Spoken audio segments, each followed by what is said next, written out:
Hi, Andrea, thank you so much for coming on my Meld. I'm so excited to have this conversation with you. Hi, Josh. Thank you for having me. Yeah, no, this is great because I feel like Twitter has been like the main thing that I've been finding really cool people lately. So I'm really excited that we're able to connect on Twitter. We had a nice little intro call, and now we can do this full podcast because there's so much I really want to get into in like the VR and architecture space. It's something that's been fascinating me like so much over this last year, especially seeing everything move more digitally, seeing VR kind of come up again with the new Quest headsets, and just seeing everything evolve this year. So I think you're going to have a lot to say and a lot of like really interesting philosophies on, VR and architecture. So this is going to be really awesome. I'm really excited. So I'm thinking maybe the best way to start this, just for some people listening to this podcast that maybe don't know you, maybe you can kind of start with your story and how you got into starting your business. And maybe you can kind of like give us a little background on the business and sort of where you've been in the industry so far, because you've done a lot. And just to summarize all that at the beginning, I think would be a great preface to this whole conversation. Yeah, absolutely. So I think this combination of VR and architecture is definitely something everyone is looking at. I feel like there are two fields that are kind of the obvious go-to fields for VR to make a big splash in. So it's training and medical training, and then on the other side is architecture. But yeah, I definitely have a lot to say about it. To take a step back and start a bit from the beginning. I'm a licensed architect. I was trained as an architect. But as a small child, I got into coding with my dad in the 80s. And I never pursued coding, but it's always been in the back of my mind. And actually, my dad is a self-taught programmer. So growing up and seeing him figure that out in the 80s, just completely on his own, has kind of gotten this idea into my head that, hey, if I ever need programming, I'm just going to pick it up, kind of just like my dad. And I've kind of half picked it up when I was a child. I could like do simple programs and type commands and stuff. So I've always looked for ways to combine architecture with coding. And I never found something that felt right. So when I was an architect in New York, there were some things you could do with coding skills, but it wasn't the exciting stuff. It was like, do a plugin for AutoCAD that will help you count windows faster or keep track of your door schedule. But that wasn't really something that would get me like super excited. And also the kind of people that would code those plugins would be completely pulled out of the creative side. They would be taken into the more technical department of that particular architecture office. And I didn't want to go there either. Like I kind of wanted to stay with the creative artistic people that do crazy sketches of a skyscraper. So I've always kind of had this in the back of my mind. And about 5 years ago, I got an invitation to go to a studio in Stuttgart. It was like a virtual reality studio, and I think I tried the DK2. And it just blew me away. It just was like, and I didn't really see anything special. I was just on top of the rooftop, and they were actually working on some kind of configurator for an Audi car. Oh, cool. And honestly, I have no interest in cars or in that car configurator. But it would just blew me away. And I think I was very lucky that my first experience was that and not like cardboard, for example, because I don't know if it would have had the same impact.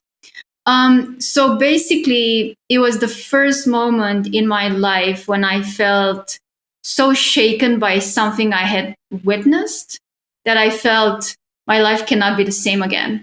Wow. So 4 weeks later, I quit my job. No way. Yeah. And that's like a pure architecture job. Yeah, I was complete architecture. I was a project manager in Stuttgart, running this like big development project in Prague. So it was kind of like my dream job, right? Or so you thought at the time. Yeah. And then I saw this VR thing, and it immediately dawned on me that this is it. As in, to get VR to happen, you need two things. You need to be able to produce three-dimensional worlds and model them, which I knew how to do because I'm an architect. And you need to code it. Like you need to code the behavior in there. And I was like, holy shit. And yeah, I just quit my job. That's awesome. So what did you do after you quit your job? Like what was the idea behind quitting and jumping into VR? I took 6 months off to refresh my coding skills, get back into them after like 30 years, and to learn Unity. Oh, that's awesome. So are you still working 100% in Unity?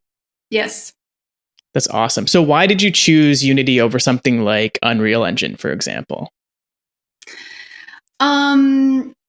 At the time, a lot of the people that I talked to right at that moment when I was like, hey, I'm kind of thinking of doing this. I'm going to take 6 months off. Where should I start? A lot of those specific people were using Unity. Right. So in a way, it was a bit of a biased decision because I didn't know as many people as I know now in the industry. Mm-hmm. And maybe it just happened that all of them were using Unity. And the other thing is I really wanted something where I can just like do pure coding. Right. And the people using Unreal, the maybe one or two I had talked to, were more like artisan architects that were using this blueprint stuff. Mm-hmm. And I mean, I really just wanted coding. Like I really didn't want like an intermediate between me and code. Like I just wanted to attach behavior that I code the traditional way, now with visual scripting, now with Blueprint or whatever, just a traditional way. And then I attach that behavior to my three-dimensional stuff. So I know Unreal does that too in C++. Mm-hmm. But yeah, I just got on the track of Unity and C#, and then I just jumped into those two things immediately. That's awesome. Have you been looking into other like programming languages or like looking into things like blueprints, or is like that still not really interest you? I did try Playmaker, which is kind of the visual scripting part of Unity. And 5 years ago, it was like an independent plugin you could buy from the asset store. And I got super frustrated with it right away. And then I just switched to just using C#. That's awesome. So then once you kind of quit your job, you started your company, and I hope I'm not mispronouncing this either, but is it Numena? You can do it either Numena or Numena. It's Numena, yeah. Yeah. That sounds cooler. Numena sounds more like a sci-fi, really fucking cool tech company. So why don't you kind of explain that? Because it's such a fascinating company. There's a few different arms, and I know you guys are doing something very specific right now. You have like almost all of your attentions going on to one product, but I'd love to hear that story of how you started the company and like some of the projects you've been working on as well. Sure. So we have like a mixed business model, and that was the idea from the beginning. And honestly, I think we'll just keep going with that. We do custom client work, AR and VR, and sometimes some small architecture projects to generate cash flow. And then we take whatever revenue we get out of that and we throw it into a product that we've been working on for about 1.5 years now. And of course, we are slow as hell. But for me personally, I see more advantages in doing it this way than in going kind of the investor route, basically. Yeah, no, I think that's a really good way to. It helps you stay independent. You can be the champion of your own destiny. You can kind of like, move in the direction you want and not have to worry about investors. So it's really interesting to me because I talk a lot about on this podcast of these sort of like the idea of like a stage 1, stage 2 business, like stage 1 being sort of like just completely client work. And it's just like an agency model where like, you're kind of trading time for money and you're doing client work, you're doing projects like one-on-one. And then there's sort of like the stage 2 business model, which is like you have a product that you're kind of selling, right? So you can also productize your services in a way, but I find it interesting that a lot of companies stick with both business models. It's great for cash flow, right? You're doing like big projects, and it's a good way to cash flow the software that you guys are working on. So maybe like before we get into it, I'd love for you to kind of like give me a little bit of the lowdown on the software and kind of what it's meant to do, who's it for, and what the vision is for the product? Yeah, sure. So the people working at Numena right now, almost all of us are architects who code. So that's kind of our specialty, like our niche. That's awesome. And the products, the customer work, the custom stuff we deliver also has a very strong emphasis on kind of extravagant environments and how you experience space. And we've had clients come to us just because of that component. So basically, we code all the interaction ourselves, but on top of that, we can also design this thing. So we've got clients come to us for marketing things, and they're like, we want to interact with certain tools or do some kind of training, but this is also for marketing, so it needs to like look wow without us having to hire additional artists and whatever. So that's been working well. And we've even gotten now an augmented reality project because a little bit because we're architects, because we're kind of doing this augmentations in space, basically in these museum rooms. So it's starting to work really well for us as a unique selling point for certain clients. Because we also have sometimes projects that we don't go after or we even turn down if we feel that the project would not benefit enough from this additional spatial knowledge. If someone just wants a solid training VR, but they're not interested in more like the spatial qualities or the more like marketing wow effect, then I'm not sure like we're the best studio for that. You know what I mean? Like that would not necessarily be like a great addition to our portfolio. So in terms of the product, since we are all architects who can code, of course, what is it that we're dying to do? We're dying to design buildings directly in VR.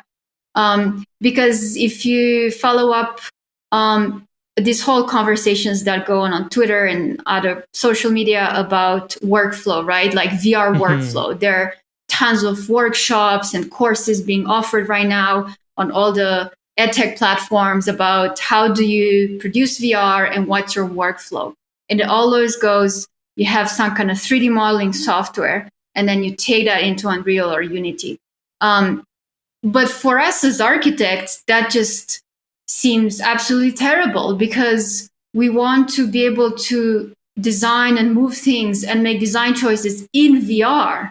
Like I want to find myself in the room that I'm supposed to designing and then just like move that wall and see how the sun changes. Like I don't want to do that in a 3D software and then bring it into VR and then back and forth and back and forth. So that's how it started. It started like, man, I really want to be in there and like change and feel how these walls are moving and feel how the space changes. So that was just kind of the initial idea. And I think it started as a need that we had. And we're still in this kind of interesting position where as architects, still designing small buildings sometimes, like real buildings, we are also the developers and our own client. Does that make sense? Yeah, it makes sense because like you guys are using the tool yourself to actually do the client work. That's amazing. That's really cool because that's how you find a lot of bugs. That's where you figure out, hey, like we should have like this feature or that feature. So like from a product perspective, it makes so much sense being your own user because if you guys can find use for it, I'm sure there's other people, right? There's got to be tons of people who will find this incredibly useful. Yeah, I mean, honestly, I feel like the single most wow moment of my career has been the moment when I started to develop this product as an architect. I got that feeling that I'm developing my own software tool for my own architecture needs. And that was like so empowering, because as an architect, you always consume software. There is no one in school, and there's no article, and there's nothing that tells you, hey, you can actually like develop your own software. I mean, that if you say that to any other architect, they'll say that's insanity. I mean, it's enough I had to be in school for like 12 years to learn how to do architecture. Now you want me to develop software. So we are being sold this idea of architects as consumers of software, right? But my world honestly turned upside down when it dawned on me that, hey, I can actually code my own tool. And that's really kind of triggered some like huge changes in terms of everything, in terms of how I design, in terms of the way the buildings that I design look like, in terms of like how I see myself in the world, how I see my company in the world. Like that completely redefined everything in my head.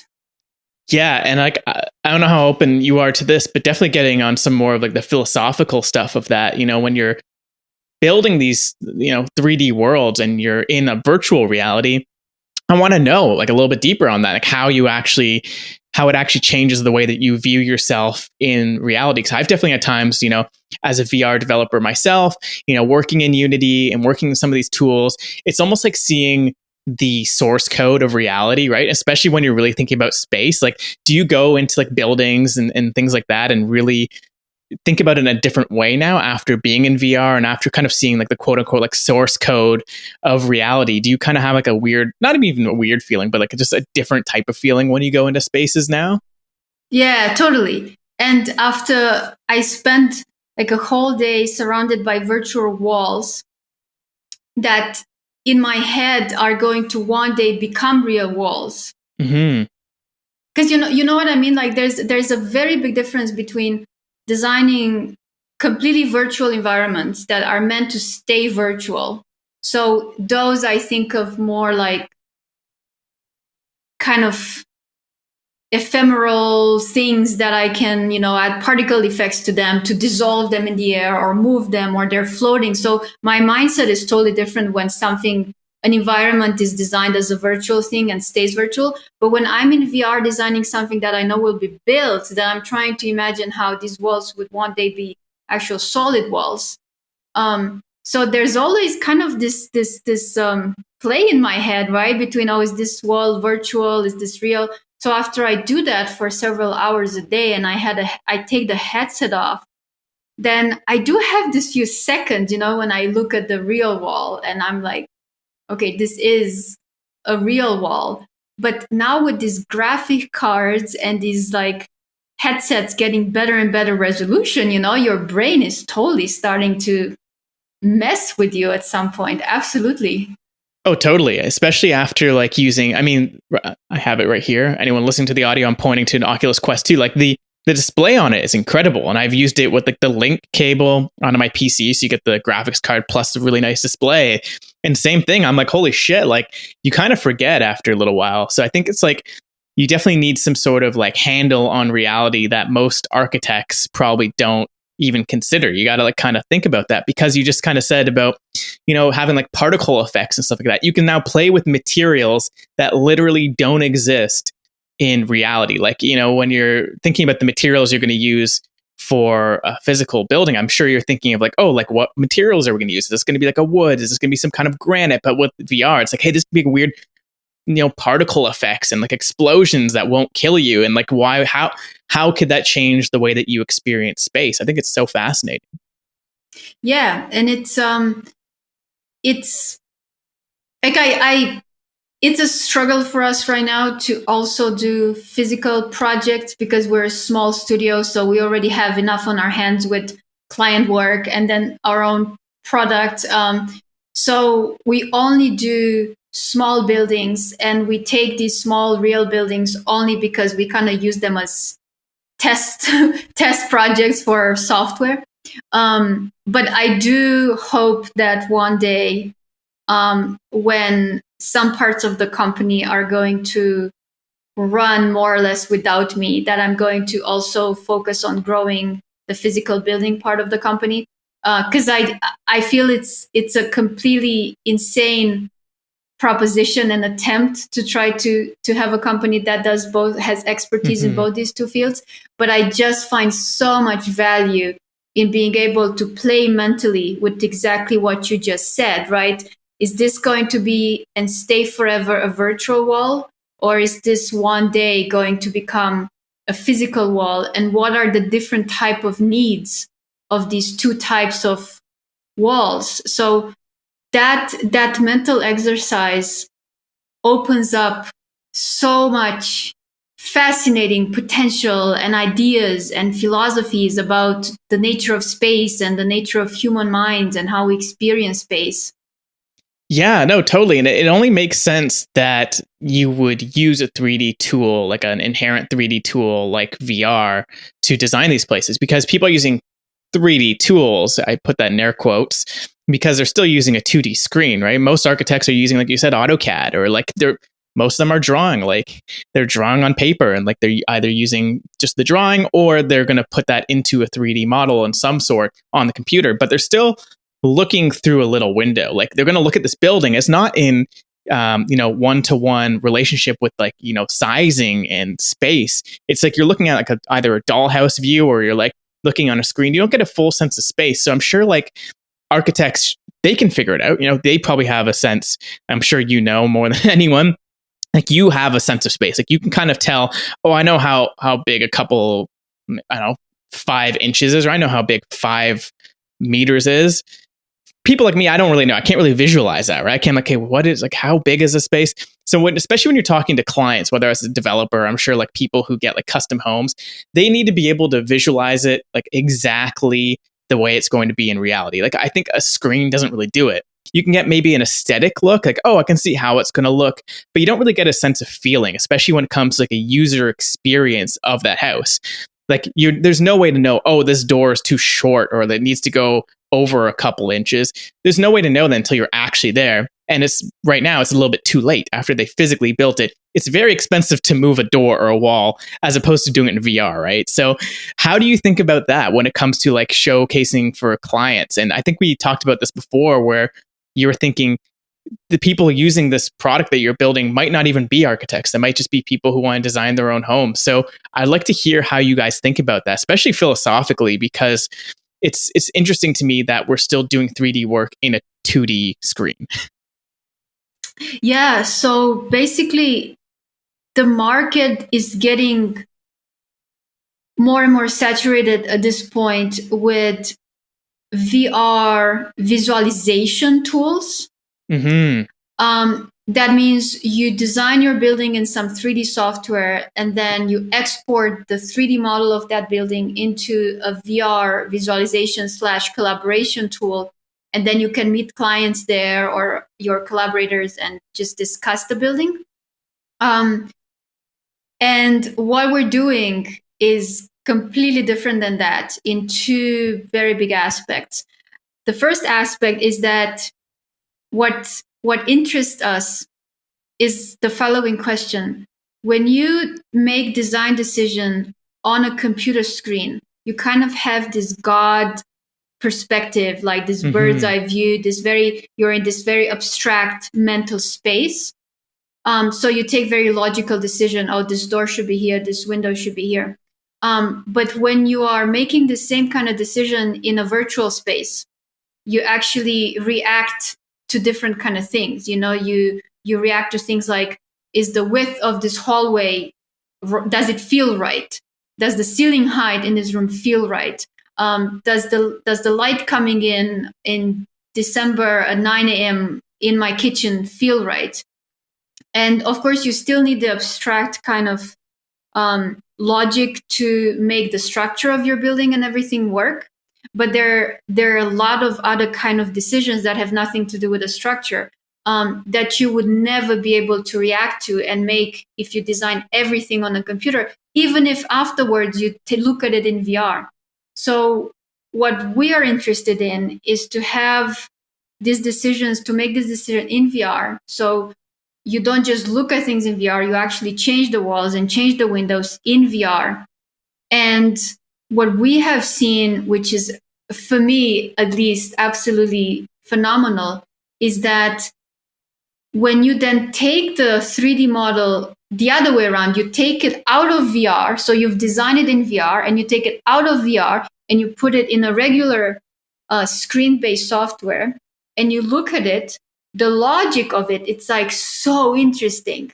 It's like, holy shit. It's like, I look at it and I'm like, I would have never put that wall there. Like my very abstract mathematical logic from the God's perspective would have never made that decision. But my embodied phenomenological self in that room reacting to this feeling of light and this immersive environment made that decision.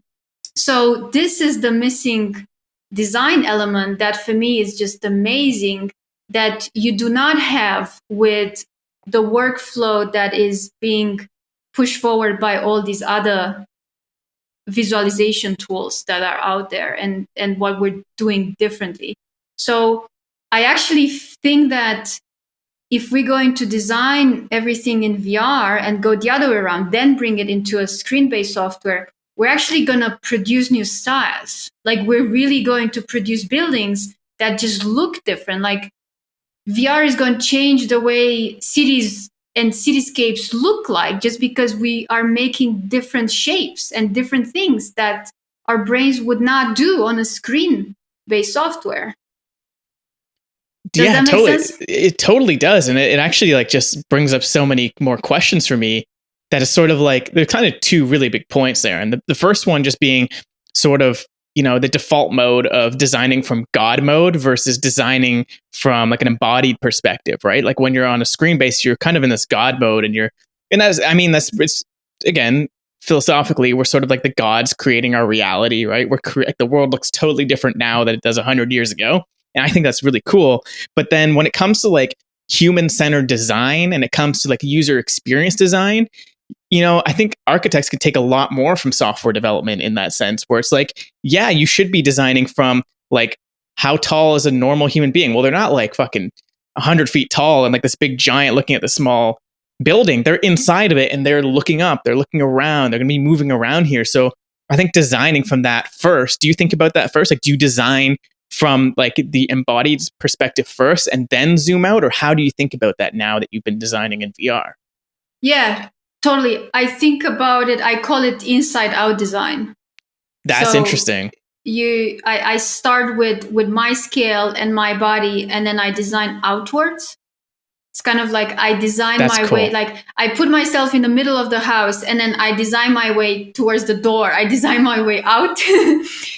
Whereas in typical design process, you design the other way around. You first design the outline and there's like some boxy thing, and then you put it on your ground that you bought, your plot, and then you design the inside. Then you kind of work your way from the outer walls to the inside. Of course, there's still kind of like legal and technical constraints you should follow. You can't just go inside out and end up with some crazy thing that's going to be in your neighbor's, it's going to extend to your neighbor's backyard. So you still need to check for things like that.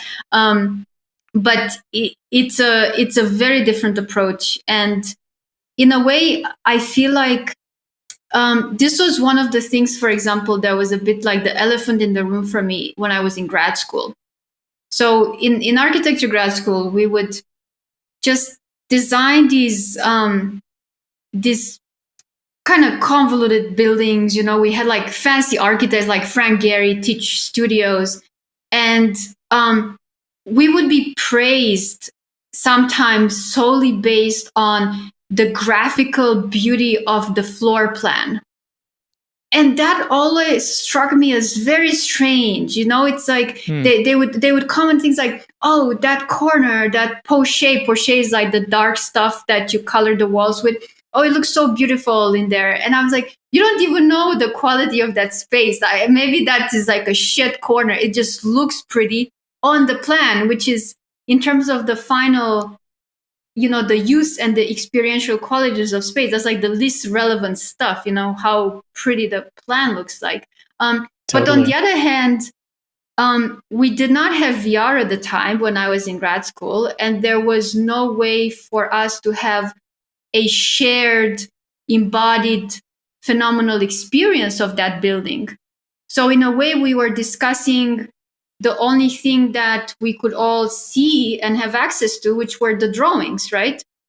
Right. Otherwise, we would have ended up having a stupid, irrelevant fight about what each of us thought that corner felt like, I mean, and you can't really indulge in that kind of conversation for too long. But now with VR, it's like, well, just put a goggles on and take a look at how that feels like. And then, we can all experience that. And then we have a proper conversation. So it opens up discussions about architectural design in ways that were basically never possible in all of like architectural history. So I do expect a monumental change in like architectural history in terms of styles of designs, philosophies of designs, the look of buildings, like all of that. So I feel like when you see online these companies that are just advertising, experience the space or collaborate in the space, they're actually selling it short, because it's not just about having your client look at the space, it's really designing in a different way. Yeah, totally. And how do you think that will change? Like just based on some of your experience doing this process, like, do you see it being more of like the sci-fi kind of reality, or is that just like the designer's choice? Like, are people still going to create like mid-century homes in VR? Because I've seen some of your work that you post on Twitter. It looks absolutely gorgeous, like beautiful. Like it just looks very like sci-fi. Like it looks to me like the future. Like it really seems to me like you're designing the future. So do you think that's what architects are going to lean towards? Of like this more like holistic sort of like almost organic. There's almost like this organic nature to it, rather than just like squared off rooms. There's something a little bit more fluid to it. So do you see that's how people will start to think about it? Yeah, I think so. And it's impossible to say exactly what stylistic direction people are going to take, but this is what the part that's kind of the holy grail, right? It's a tool that's taking us with such ease into different way of thinking, right? And into a path where we make different decisions. And that is like, how many times in history does that happen? And I feel like moments in human history and in a history of human thought where technology kind of came in and enabled people to like all of a sudden think in a different way and make decisions they would have never taken otherwise. It's just phenomenal. So I think we're still going to be for a few more years stuck in this world of, it's just visualizing things you design in a traditional way. But hopefully we will move out of that, and we'll start designing in VR. So I'm hoping the software we're working on is going to be like a small piece of the puzzle trying to take things in that direction. Yeah, I mean, it makes total sense. And I think like the other part of it is like almost like we're going into a new paradigm of design, right? Like that's not just an architect, but like we're seeing people design cars and stuff in VR. And obviously the games and entertainment experiences is totally different. So like now that we're in this new paradigm, I'm sure there's still people like older architects they're going to be stuck in their ways. They're just going to be designing the same way they ever did. And they're going to continue that way. So do you think it's going to be more like the new students that are up and coming to start learning it this way? Or do you see from your experience, like older architects or people in the industry, are they willing to change, or do they want to change? I know it's a notoriously hard field when it comes to technology and technology adoption. So do you think it's just a matter of teaching like the students these new philosophies? So we've had two groups of people being extremely responsive to what we're doing. The first group were clients, and the second group were young architects or students. Yes. What happens with the more like mid to late career architects is that they're so entrenched into a certain way of doing things, and there's something that's there's a little bit of a background that I feel like I need to explain about architecture. Architecture has been the number one concern of architecture as a profession for the past few centuries has been ways of drawing as a method of documentation. That has been our main interest, because basically, as an architect, you're not the one building the building. You have to, but you have to somehow communicate your intent to an army of unqualified workers. So you have to make these very meticulous, precise drawings that communicate your design intent, so that the people actually putting brick above brick can really, really get your design done. And there has been nothing else that's more precious in architecture than this fetishism of the drawing, and with good reason, of course, because you don't want to you don't want to do imprecise, incorrect drawings and then give them to the workers, and then they end up doing something and you go like, holy shit, what did you just build? Right. First of all, it's unsafe. Second of all, it looks awful. What are you guys doing? Right. So when you're in architecture school, you just have to learn how to draw. That's the number one priority. And now with this VR stuff, we basically come with a proposition that scares the hell out of all architects. Sometimes it even scares me, because even I have this like irrational love for drawing. Right. And you come now and you say, hey, maybe drawing is just not how we design, or it's like not that important. Maybe we figure out our building in this kind of not abstract, but like kind of phenomenal feeling, kind of, oh, how does this light makes me feel kind of way. And that really scares people. That's just really not who we are and how we think as architects. So it's almost pushing very hard towards like a redefinition of who we are as architects and how we think of the design process. That's kind of scary. It totally is. But yeah, the two groups that I mentioned earlier. So we've actually started to design the UI and UX of our application to target a little bit people with no like traditional design experience. And we've just tested things. We're like, let's just do it and see what happens. We've gotten some clients in VR that came to us for small little projects. So there was someone that came and said, look, I just want like a tiny little house, and it's more like a study because I haven't bought the ground yet. So I want you to just do a quick study for me to see kind of how it could look like, the size of how many bedrooms we can get. And we're like, well, we thought this was the perfect project to test this thing. So we got a person to actually try to design to do their own study. And they got into VR and they were like, what am I doing? Like, I'm not an architect. And then we guided them. We were looking at the screen to see what they're doing. And it was like incredible. Like the people, it's so natural to understand and move walls around and stuff that they're like, oh, okay, so this is the living room and I don't like this wall here, so I'm going to move it. Oh, I think I want another window there, so put another window there. Put some tables around to get a sense of the scale. Okay, where do you want your stair? Do you want to go up on this side? Do you want to go up on this side? Where do you want the big bedroom? And this person just ended up designing their house. And we did like 2 sessions. And they were like blown away. They were like, holy shit, I designed my house. And they really felt like, I mean, they took every decision, they moved every wall, they placed every window. So it's exactly what an architect would do. And it was just a complete, like, kind of life-shattering kind of experience for that person, you know, because you wouldn't think you would be able to do that. So that's also a very interesting thing for us and a very interesting direction that this software opens up that also scares the shit out of architects, right? Because a traditional architect wants to design everything and make the design decisions. The idea is that you just do all the work and you show the client says amazing, and then you build it.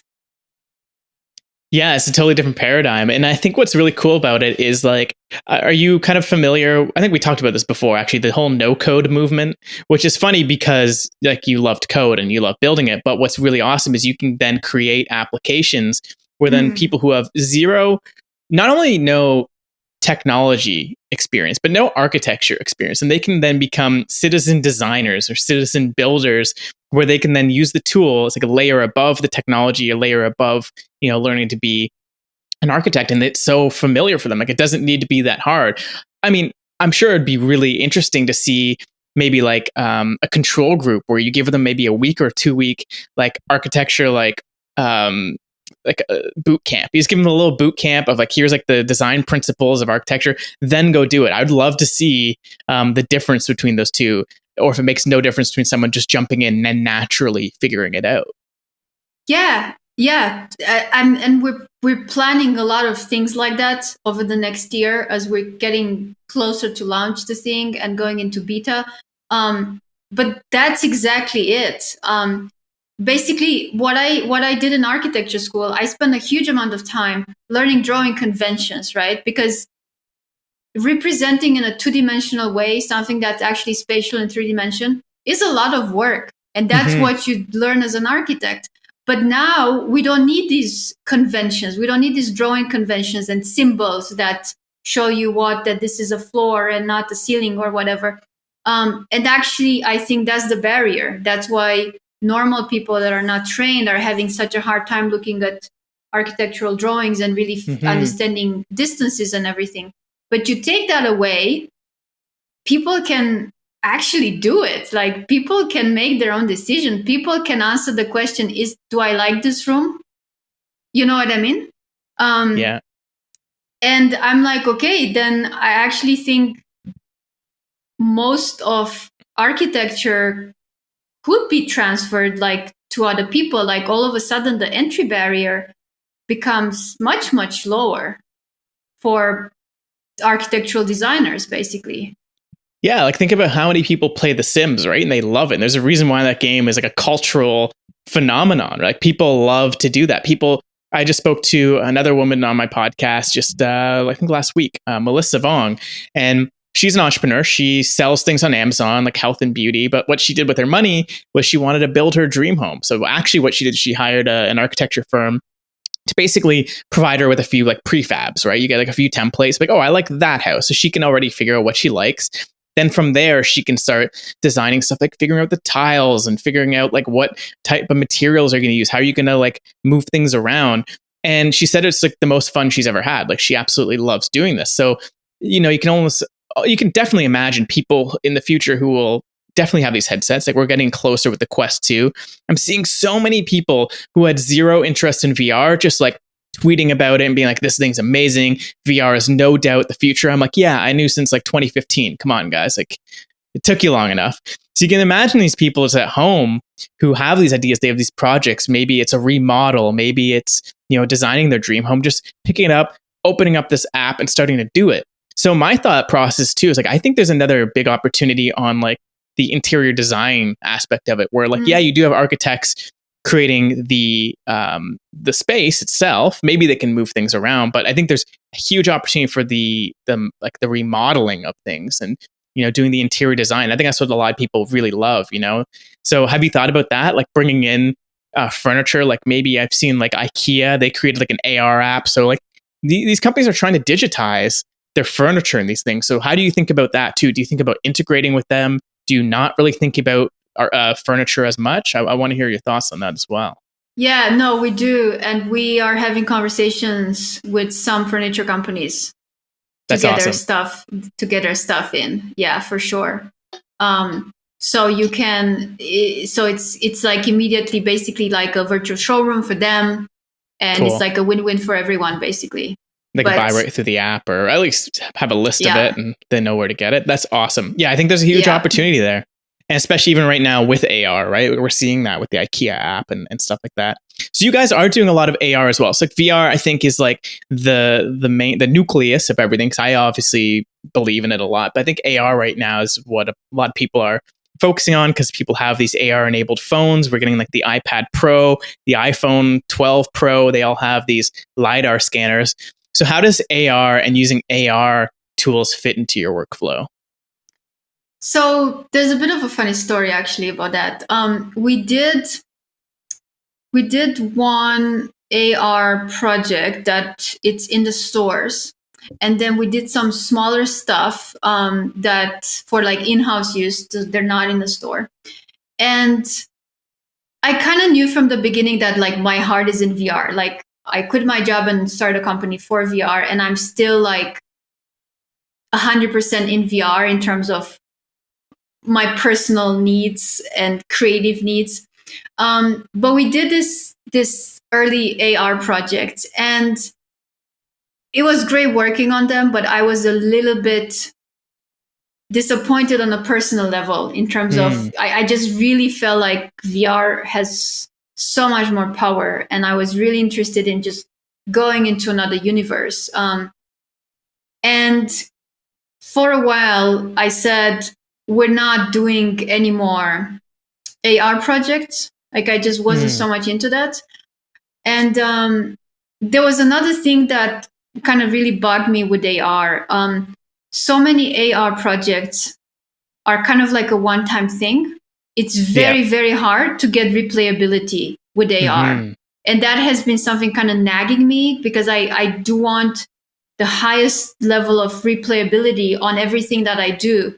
And I design them with that in mind all the time. So, even this architecture tool, it's really designed for you to do things inside, and it's something you go back to again and again.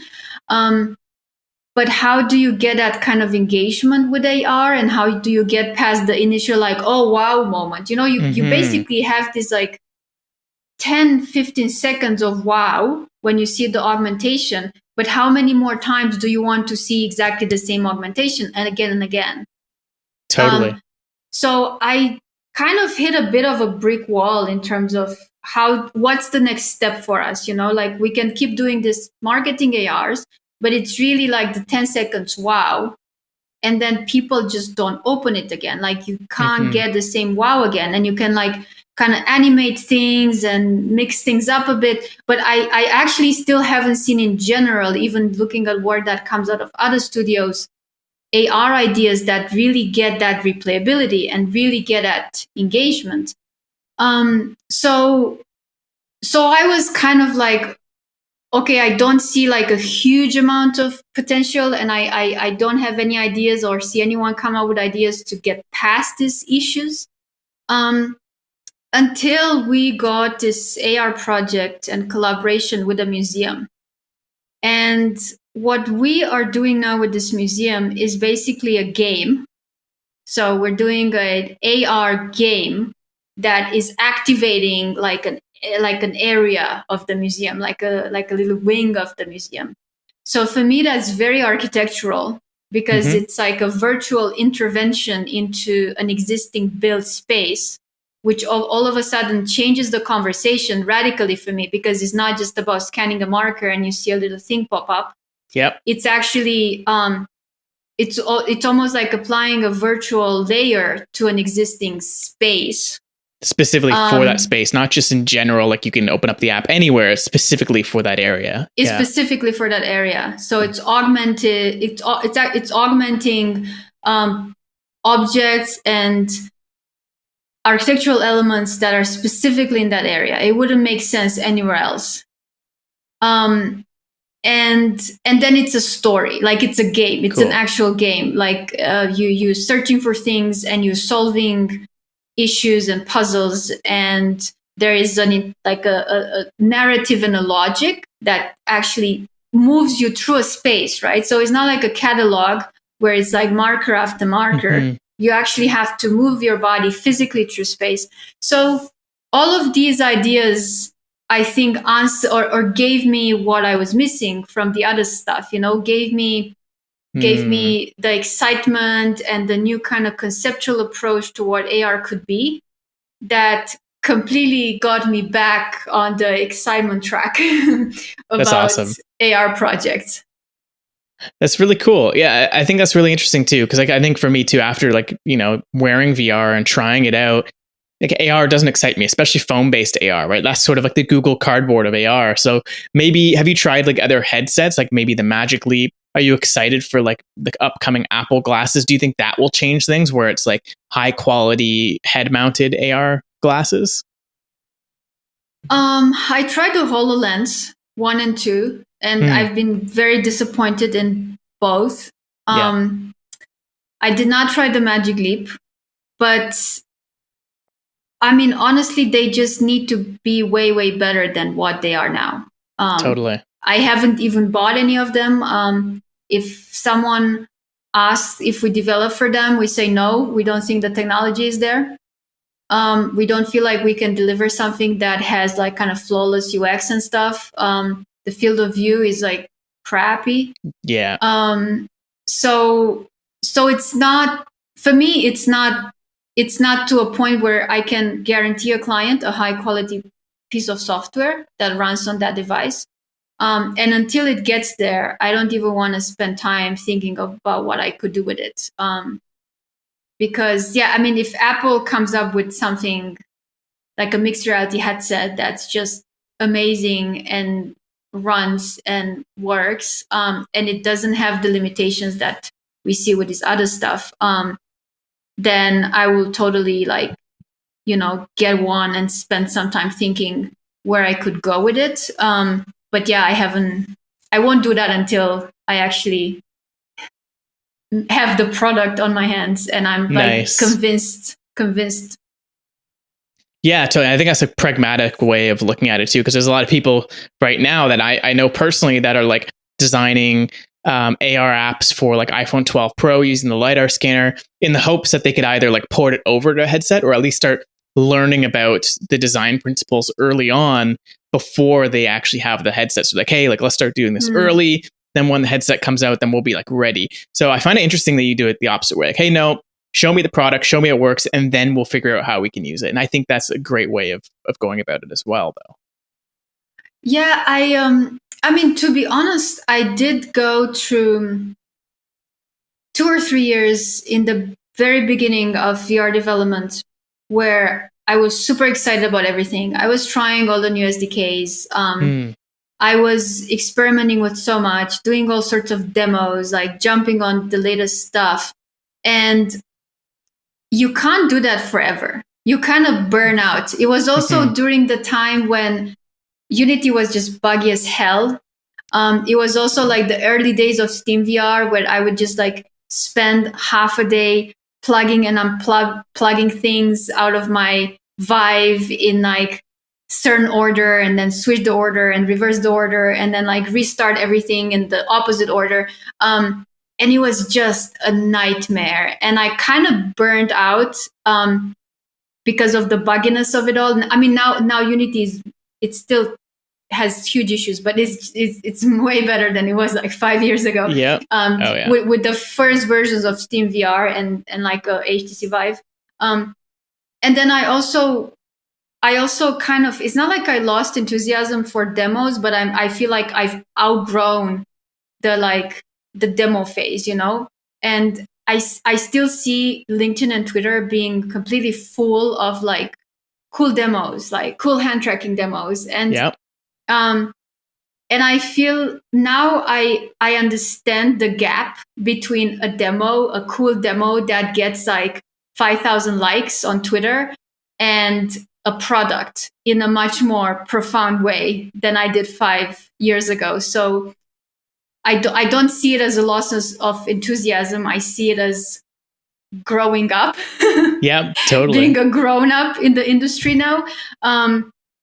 So yeah, I mean, I just think the gap between an exciting demo that gets traction on social media and a product is like, holy shit, like not even worth talking about it.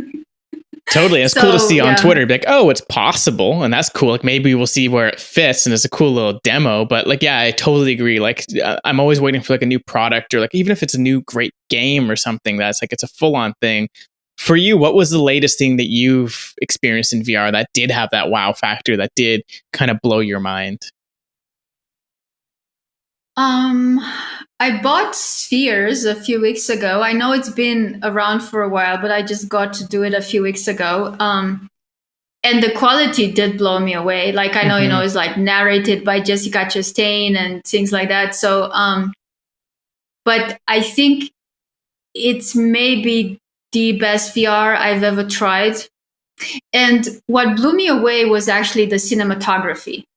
I think I have never seen that level, like that quality of cinematography applied anywhere else, because I feel like we've been seeing people coming from gaming.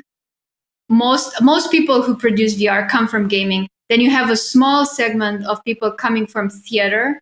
Then a small, I guess there's still people who do film, who do VR.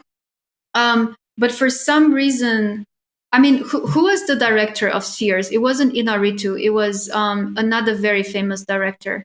That's kind of on the tip of my tongue right now. Let me see. I'll bring it up. Bring it up on the Googles. Damn it! It's on the tip of my hand. It's like Eliza McNitt. No.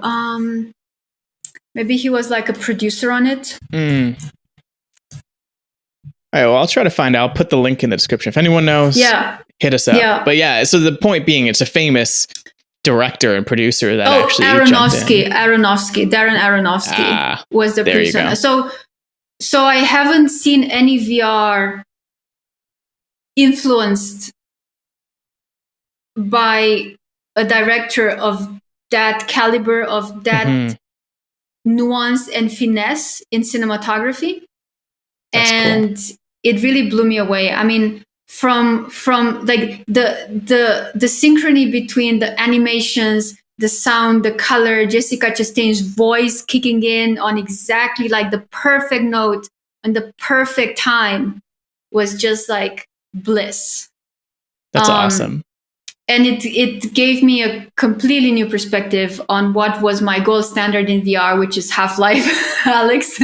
Yeah, and I kind of want to bring that up because I kind of thought that would have been your explanation, but it's interesting that it was Spheres for more of the cinematic quality, because you did a great podcast with Kent Bai on Voices of VR about Half-Life, Alex. So yeah, I'd love to hear your thoughts on that. That came out a little while ago as well. But yeah, what was your thoughts on Alex, and why is that the gold standard? Because I think everyone's basically been saying that lately, and it blew me away. I only got it for the first time a couple weeks ago as well. I tried it and I was like, holy shit. First of all, I didn't realize it was going to be that scary. And second of all, I mean, I've tried the other Half-Life games, but I didn't realize doing that in VR would actually freak me the fuck out. But it was a really cool experience, and it was just like so polished and incredible. So I'd love to hear your thoughts as an architect and sort of as a spatial designer, why it was such a gold standard of a VR experience.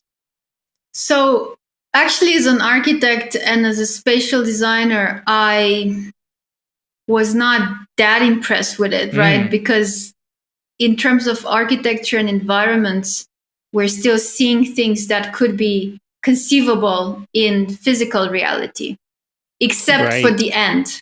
Yes. And except for the last chapter. So the last chapter is what I focused on in that commentary I did for Ken Bai. So until you get to the end, you really don't see anything that plays on the characteristics of VR as a unique medium, you know? Right. But the level of polish, I think, did show everyone how important that is. You know, how much, what kind of mental impact simple polish can do. You know, it can take you. Simple polish can take you to a different mental headspace, and that's when I feel like the entire VR community was like, damn, you know, not because any single thing that they did was necessarily like spectacular. Right. Because with two exceptions, basically the Jeff chapter and the last chapter, which is what my commentary was on both these two chapters, with those exceptions, I didn't feel like anything was particularly like, holy shit, wow, but just the polish. And I think very few people expected for polish to just be so important. And which was also very scary, of course, for Yeah. all of us, because we're gonna be like, how are we ever gonna match that? But I thought Jeff was just extraordinary. That because I saw gameplay that could only work like that in VR. I feel like the other stuff, like spectacular background, you're shooting stuff, that kind of works on the screen as well. With some things, like you feel like you're loading the gun and you're hiding behind the thing, so that there's some embodiment into that. But the core gameplay, you could do it, like you could shoot stuff on the screen. Whereas in Jeff, there was such a psychological component to that gameplay that had to do with you being in the same space with this creature which you can't shoot and kill, that absolutely could not have been reached in any way on the screen. In any way, it would have been, you wouldn't have had any kind of gameplay in that chapter if it was just on the screen. Totally. So that for me was significant, and I'm glad they had that chapter. And I thought it was just by far the most innovative part of the game. Yeah. That's awesome. And so like for these, this is like more cinematic, and I would say Half-Life was also like a cinematic type of game experience as well. When it really comes down to it, it felt like you were sort of like in a movie. There's a story that kind of progressed. How do you think about like the more social VR experiences? Like, have you tried Facebook's Horizon? And I think a big part of that experience and that social aspect is going to be building virtual spaces. People are going to be building their own like VR home. There's going to be like VR spaces that people meet up with, and it's going to be the next version of like civilization, right? I think that's where like a lot of people are going. And so, and with Facebook specifically, funny enough, I want to bring this up because I think it might trigger something really interesting. I rewatched The Social Network, like the movie, the Facebook movie. Apparently people that work at Facebook, they just call it the movie. They actually hate it. That's besides the point. But there was a part where Justin Timberlake's character was, I think he was high on something, but he was like freaking out about Facebook before he made an investment. He's like, no, it makes total sense. Like before, we used to live in villages and like huts, and then we lived in towns and cities, and now we're going to live in the internet. And it really seems like Oculus and what's happened with Facebook and that merger, it really does seem like Facebook's next iteration and sort of the next stage of like civilization is going to be someplace on the internet. It's going to be like this 3D immersive world. So how much do you think about that, of like designing these spaces that people are going to like basically live in, especially what happened with this year of people living at home and being locked down from COVID-19? More and more people were spending time online. And this year it's been mainly on screens. A lot of people have been getting the Oculus headset, but I do think in the future, most of people's time will be in VR. Like maybe that's just me being biased of being in the VR industry, but I truly think a lot more people are going to meet up in VR and have these experiences. So yeah, I just want to know how you think about designing those type of spaces, because you mentioned it before, it's not going to be the same type of spaces that we have in reality, and it shouldn't be. It should be very specific to VR and what you can achieve there versus the real world. Yeah, I agree. I think we will. I have two very good friends that are architects that have this studio in London called Space Popular, and they refer to VR as the immersive internet. Yeah. And they're trying to push this terminology instead of what do we call it? Metaverse or something like that. They want just to call it immersive internet. And I think it's a fantastic proposal. And I actually think conceptually what Facebook is trying to do with Horizon is great, but of course it's covered in all this privacy controversy, which is very serious thing. But the concept of having these virtual worlds where you meet with people, it's fantastic. And I don't know how we're going to make it work and solve Facebook's issues. But I do think we're going to meet friends and do things together in VR. And I am working with some companies that have virtual platforms actually, and I am designing some environments for them. So, and I'm going all the way out in designing architecture that would never be possible in physical environments, in physical reality. And I feel like that's the core of it. I am a enemy of skeuomorphism. I can't stand seeing chairs in VR, doors in VR, windows in VR. Because I know the significance of those in real architecture. I mean, we put a window to get sunlight in, and then we put a window and we put a wall because we want to keep like the cold out. So there's a very strong practical reason to why the wall looks the way it does, and how it's supposed to perform, and why a window looks the way it does, and how it's supposed to perform. So as an architect, I'm super aware of that. And when I see these elements in VR, I'm like, this is 100% skeuomorphism. Like you're trying to keep the cold out. Like it's just makes no sense. So you have to solve that in a different way. And of course, the answer that everyone gives me, because I keep pushing these apparently highly controversial claims. Like, I don't know why they're controversial, but the entire Twitter thinks they're pretty controversial. And then the answers I get back go something like, well, but it's symbolism. So we want people to feel comfortable, and people are used to feeling comfortable in rooms that have windows. So we just want to replicate that. And I'm okay with that, but I also hope we're going to outgrow our need to see windows in VR spaces. Right now, however, I have to say I do not spend much time in social VR. I have a huge issue with like low poly worlds. I feel like I am stuck in a cartoon. I feel uncomfortable. I feel like low poly is very hard to do right. It's like a style, but if you want to be artistic, it's very hard. You need like amazing talent and amazing artistic direction to get low poly feel unique and interesting. As opposed to like right now in all the social VR worlds, we have like the default low poly style without artistic direction. And it's just the lack of shadows, the lack of real-time shadows just produces discomfort for me. Like my brain is struggling to process spatiality, to process, depth when there's such a lack of real-time shadows and elements of that kind. That is just uncomfortable for my brain to be there. So I avoid them. Yeah, and all the social experiences, and that's going to be Horizon included, as like super low poly.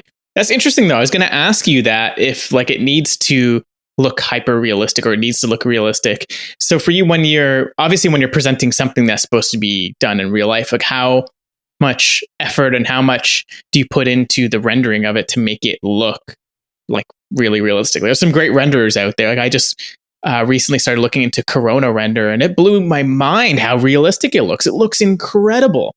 So do you like use these kind of plugins to make sure it looks realistic? Obviously, it's not really possible to really do that in VR, but the one sample you posted recently on Twitter looked pretty realistic. It didn't look that low poly. It looked pretty good. And you said you had it running in Quest. So do you make sure it looks sort of realistic?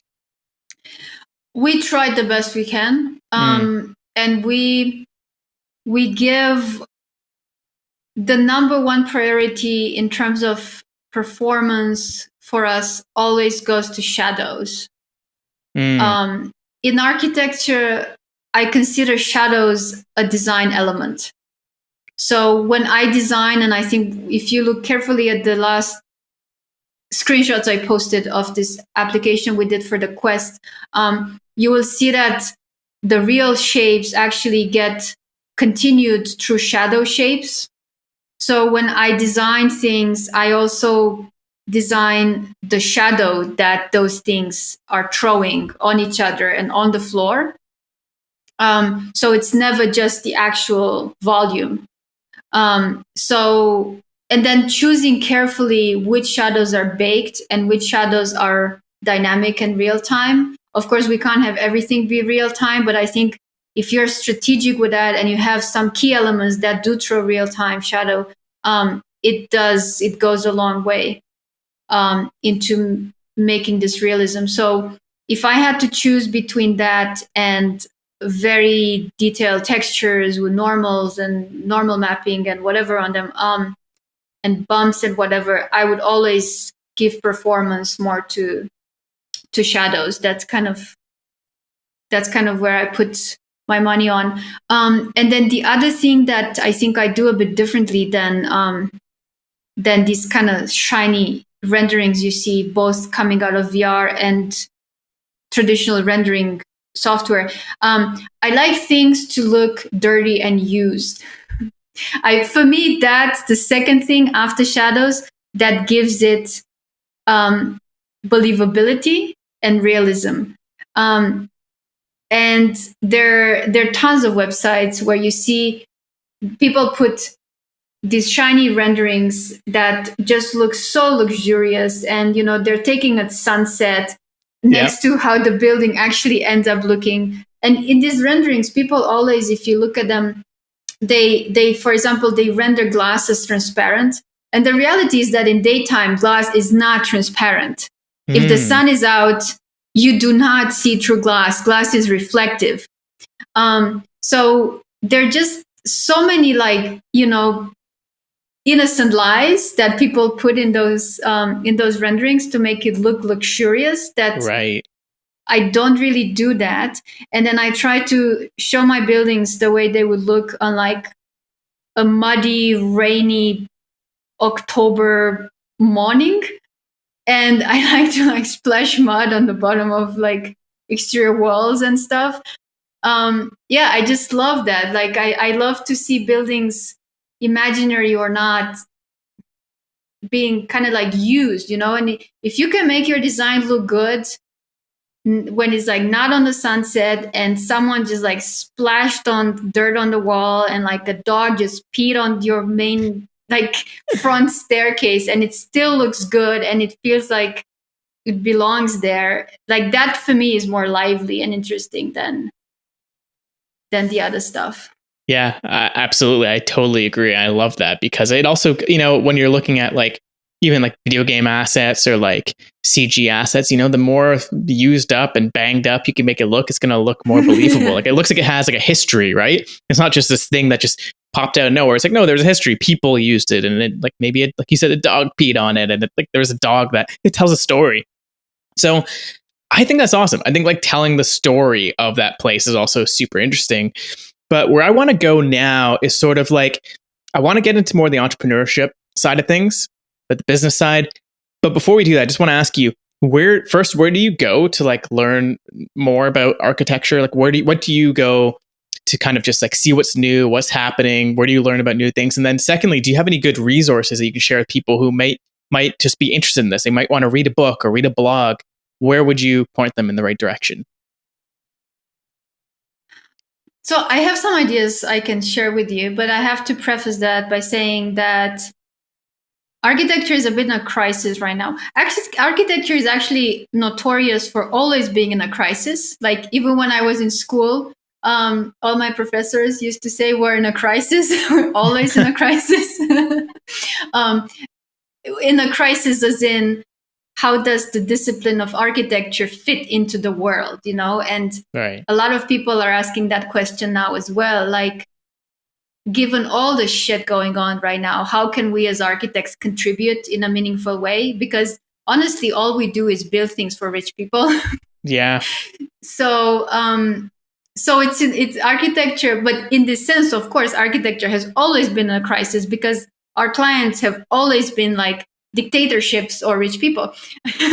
Yeah. So, and then architecture is again always in a crisis, as in we always fight about the kind of styles that we want to, is it Gehry, is it Zaha? What's the latest style? Trends. So we have, yeah. So we have these two very conflicting things, right? On the other hand, we want to be socially and politically relevant, and we don't know how. And on the other hand, we are very vain, and we just care about basically style and how the building is going to look at sunset and what color tiles we're going to have on the ground floor toilet. So this this is still the case today. But I feel like it's a little bit even more. It's gone up to the next level than it was when I was a student, for example. As in, things like Black Lives Matter have really pushed this further. How can we as architects make a difference in that? And architecture is notorious in terms of the number of people of color who are licensed architects. It's like 0.6 or 7 or something. Just like super super scary numbers. So there's a lot of magazines and websites and conversations that used to be entirely dedicated to this more superficial stuff, like what style are we using today and what's the latest color of concrete, to this other kind of conversations. So there's a lot of shifting and a lot of interesting things. And there are also a lot of magazines that I was very into 2 or 3 years ago that now I don't read anymore because I feel like they haven't shifted fast enough. So I've kind of abandoned them, So it's kind of changed. I also used to live in New York and go to a lot of physical events and talks, and now I don't live in New York anymore, and that's not possible. So a lot is online. So what I would recommend people is to just tune into a live talk. I mean, it's phenomenal that because of COVID, all of these talks you had to fly to New York to are now available live online or on YouTube. So I encourage anyone interested in architecture to like take advantage of this. It's like amazing. You would have never had access to those things just by sitting in your living room on a Saturday. Yeah, and not to mention some of the other media channels, like you mentioned Frank Gehry, he has a masterclass, right? So you can sign up for masterclass.com. Unfortunately, this is not sponsored. I wish Masterclass would sponsor this podcast, maybe in the future. But yeah, you can just go online and you can go to like watch these videos and like kind of learn about it. And I really hope that the online events continue. I hope that they don't shift as soon as it's safe to, like, hey, it's only going to be in-person events. I really hope they give you the option, whether that's live streaming the physical event, putting that on Zoom or YouTube. I really hope that continues because that's extremely empowering for people. Like there's so many conferences I attended this year online that I never would have otherwise. There's not a chance in the world. It's too expensive to fly here, there, and everywhere to go to all these events. And secondly, like who has time for all that, right? Like it takes a lot of time to be able to do that. So yeah, that's awesome. I think so. Your main recommendation there is just kind of just search online, see whatever catches your attention and whatever's current, because it's always changing, right? I mean, things like I'm sure things always change, but I'm sure the principles always apply. So where could people kind of learn a little bit more about the principles that are like tried and true that like you still even stick to or try to in a certain way? Or were there certain books that like changed the way you think, or were there certain people that you admire that you looked into? That's a very good question. I would say the basic 101 of architecture is still useful to learn about. So, for example, you might have heard of Corbusier, like the father of modern architecture. He wrote he has one book, like Welche Architectur, that's like the Bible of modern architecture, where he compares buildings to ships in terms of their design, and he's pushing architecture towards that kind of aesthetic. So he would have in this book, he would have side by side a picture of like the Patreon, and then like some kind of modern car in the like 1912 or something, and he would be like, look at this modern car, look at this amazing aesthetic, let's make architecture that looks like these modern cars. It's like, that's cool. These designers are producing amazing new styles, and we architects are still building with bricks.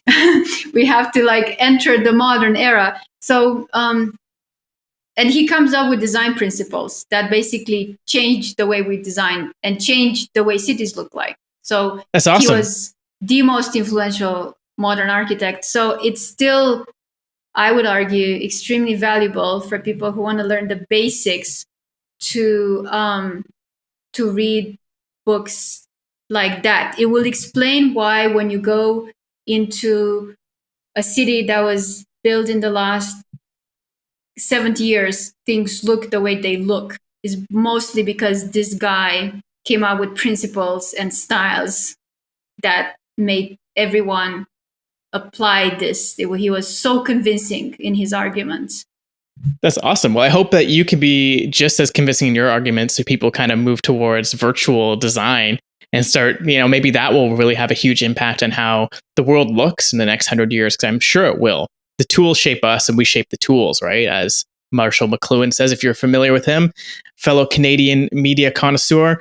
And that's exactly what it is, right? We're building these tools. We have these VR headsets that are built by other companies, and you build the software for it. And that in turn, influences how you design the content for it. And it's just this huge feedback loop. So it's going to be so cool to see in the next, even like 50 years, how things are going to change. Like, it's going to be mind boggling. And I hope I'm around long enough to see the world completely change and look totally different. Cause like, I agree, especially just being in North America, like some things are a little bit ugly here. I had, even going to like some Asian countries, I got to see some really cool architecture, and that really draws me to the place. So I really hope we can see that play out. But yeah, I think the last little section of this podcast, because we've been talking a lot about design and architecture, which I think is incredible, but it's always on this backdrop of like, you started this company, you started Numena or Numena, however the coolest way to pronounce it.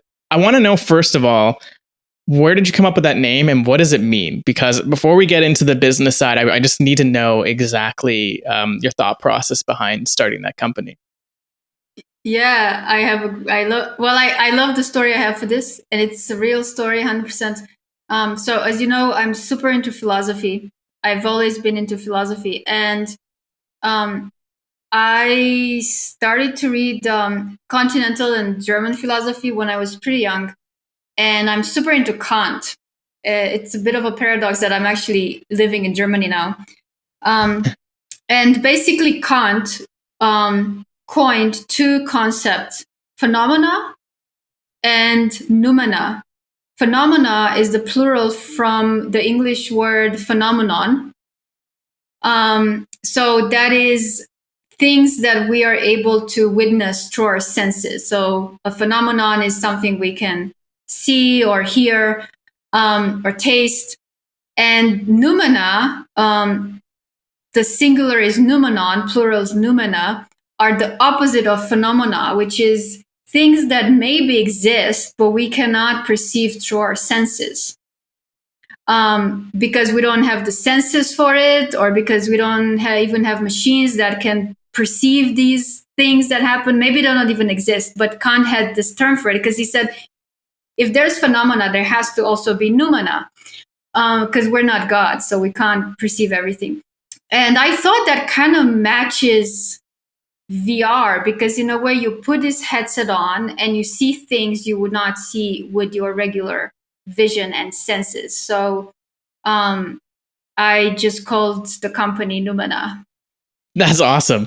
That makes total sense. And that's so cool. That's such a great origin story. That's why I love to hear the origin stories for some of these businesses, especially with really cool names like that. And I love that there's a purpose behind it. There's an actual reason for it. And it makes total sense.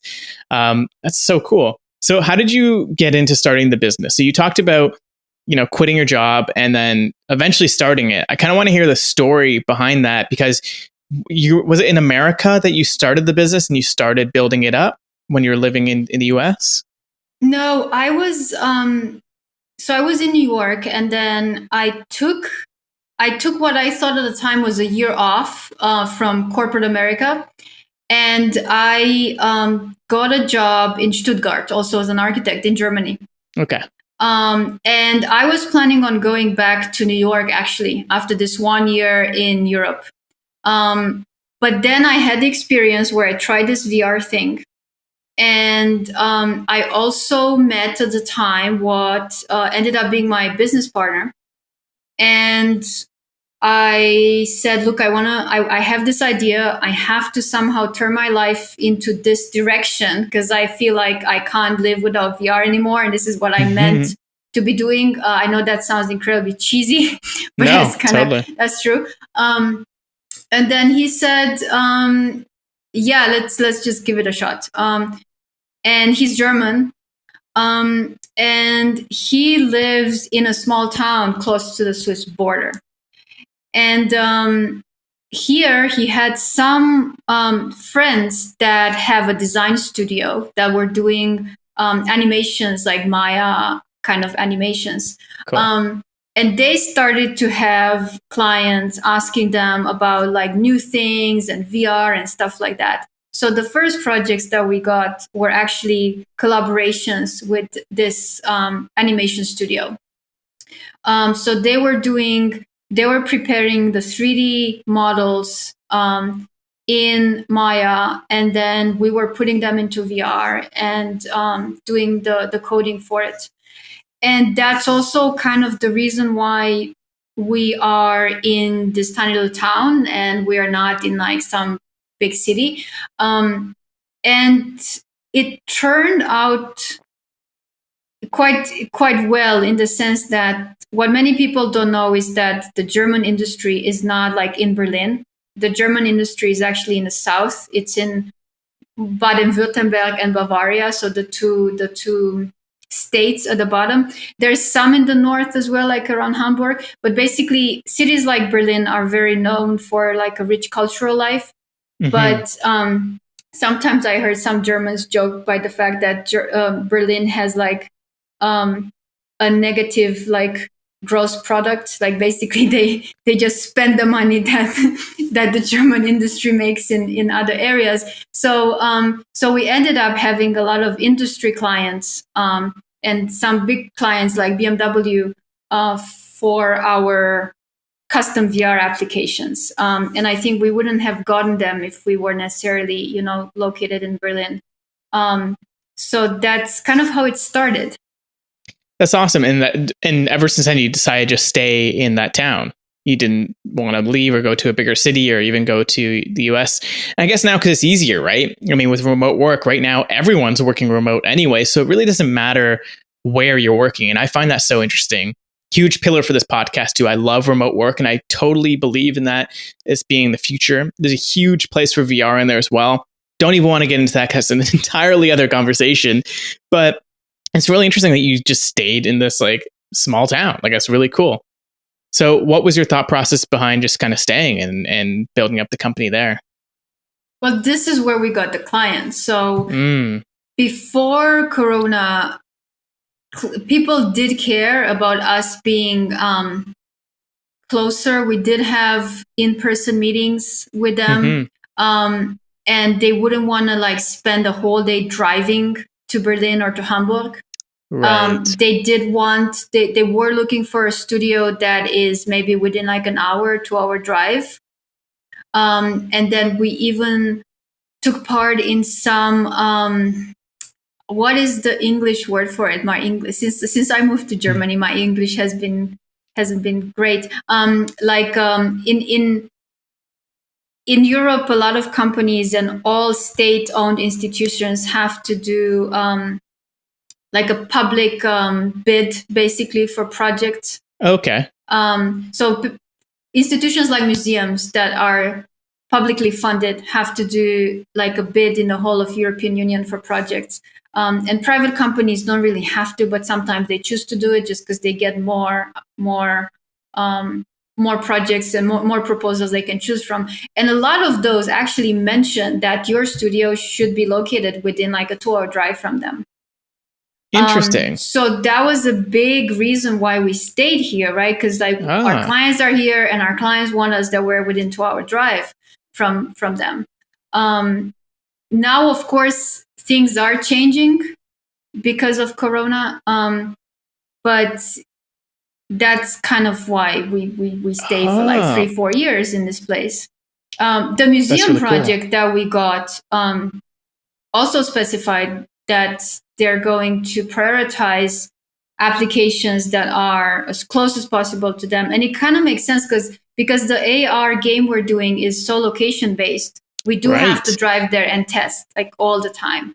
And I also have to say, for a small studio that is building a brand, there are advantages in sticking to smaller communities, because our brand is not like we're doing phenomenally well building our brand, but is not at the point yet where I can like send an email to the head of the Louvre and be like, hey, I want to do an AR game for you, because I'm probably going to be ignored.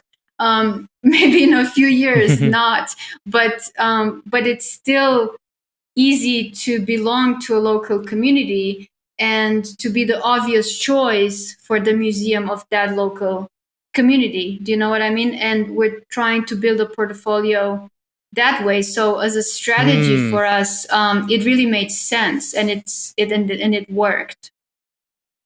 That's really cool. See, those are kind of things that I never would have known, especially just like, you know, the way industries work in different countries, and especially the type of work, right? Because like you said, especially with your latest project with the museum, it's location based. You have to be there. It makes total sense. But what I find very interesting is like if you were to be just working on the product that you guys are working on, you weren't doing client work, then it really wouldn't matter where you work. And you could still be in a small town. You could be off a coastal island in Bali, like who knows? Like you could be wherever you want because everything's connected by the internet. But that's so fascinating to me that it actually worked out because of the location that you guys were in. Yeah, exactly. And I feel like the conversation about startups and how startups work is so dominated by kind of the stereotypical startup, right? Working on the product and Silicon Valley, at least now, thank God, we are hopefully done with like, you have to be in Silicon Valley. But it's still dominated by, some kind of standard stories. And I'm very much interested for many reasons in alternative to that. And I also feel like one of the reasons why continuing to do client work and paying the price of being slow in the development of our product, which is a very high price to pay. But the reason why I'm willing to pay it is because being so close to people's needs and people's response to AR and VR is just so valuable to me, Otherwise, I would be in a bubble in Bali, like you said, working for 2 years on my product. And it's not like I would miss the market, because I guess you always kind of test.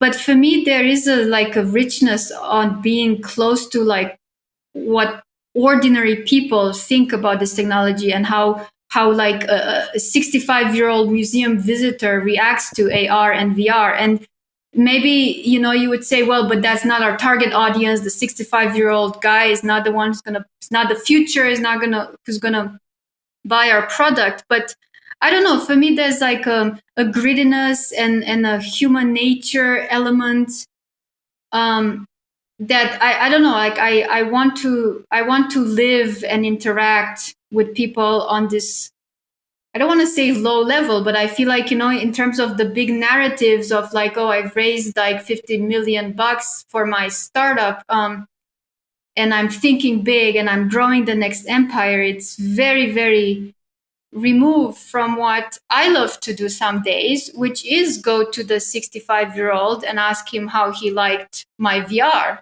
And yeah, I don't know, that just makes everything for me more grounded and more real. So I have days when I'm completely fantasizing about changing the history of architecture. And then I do have days when I just want to talk with regular people and just, I don't know, see how they react and how they feel about it. Yeah, totally. And I think what's really cool is like you kind of brought it up, which was like the alternative narrative to what most people see as like success in technology, especially in the whole Silicon Valley landscape. Obviously, it's changing. A lot of people are leaving there too. Like I'm being on Twitter, we see it all the time. Seems like actually everyone's going to Austin, Texas. So maybe Austin is the next Silicon Valley. Even Elon Musk and Tesla and SpaceX are going there. So maybe that's the next hub. But it's cool that you can nowadays just be wherever you want, whatever makes sense for you. But, also on the alternative narrative on entrepreneurship and in the modern sense right now is that, like, what I find fascinating is that you're doing such a great job with the business, and like you guys have been getting so many great praise from what I've been seeing. You guys have been doing great work, and you're obviously doing something really well. And what I find really interesting is yourself too, being a woman in multiple male dominated industries, like business in general. Like we see it so dominated by men.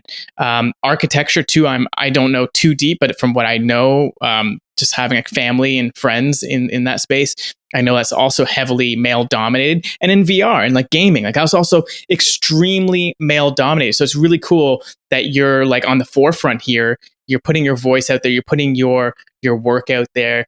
And, I praise that. I think it's incredible because, even just being a man myself, I am also aware that it's so fucking like just dominated by men. So it's really cool to have alternative voices. And you also mentioned with the Black Lives Matter, having more Black voices too.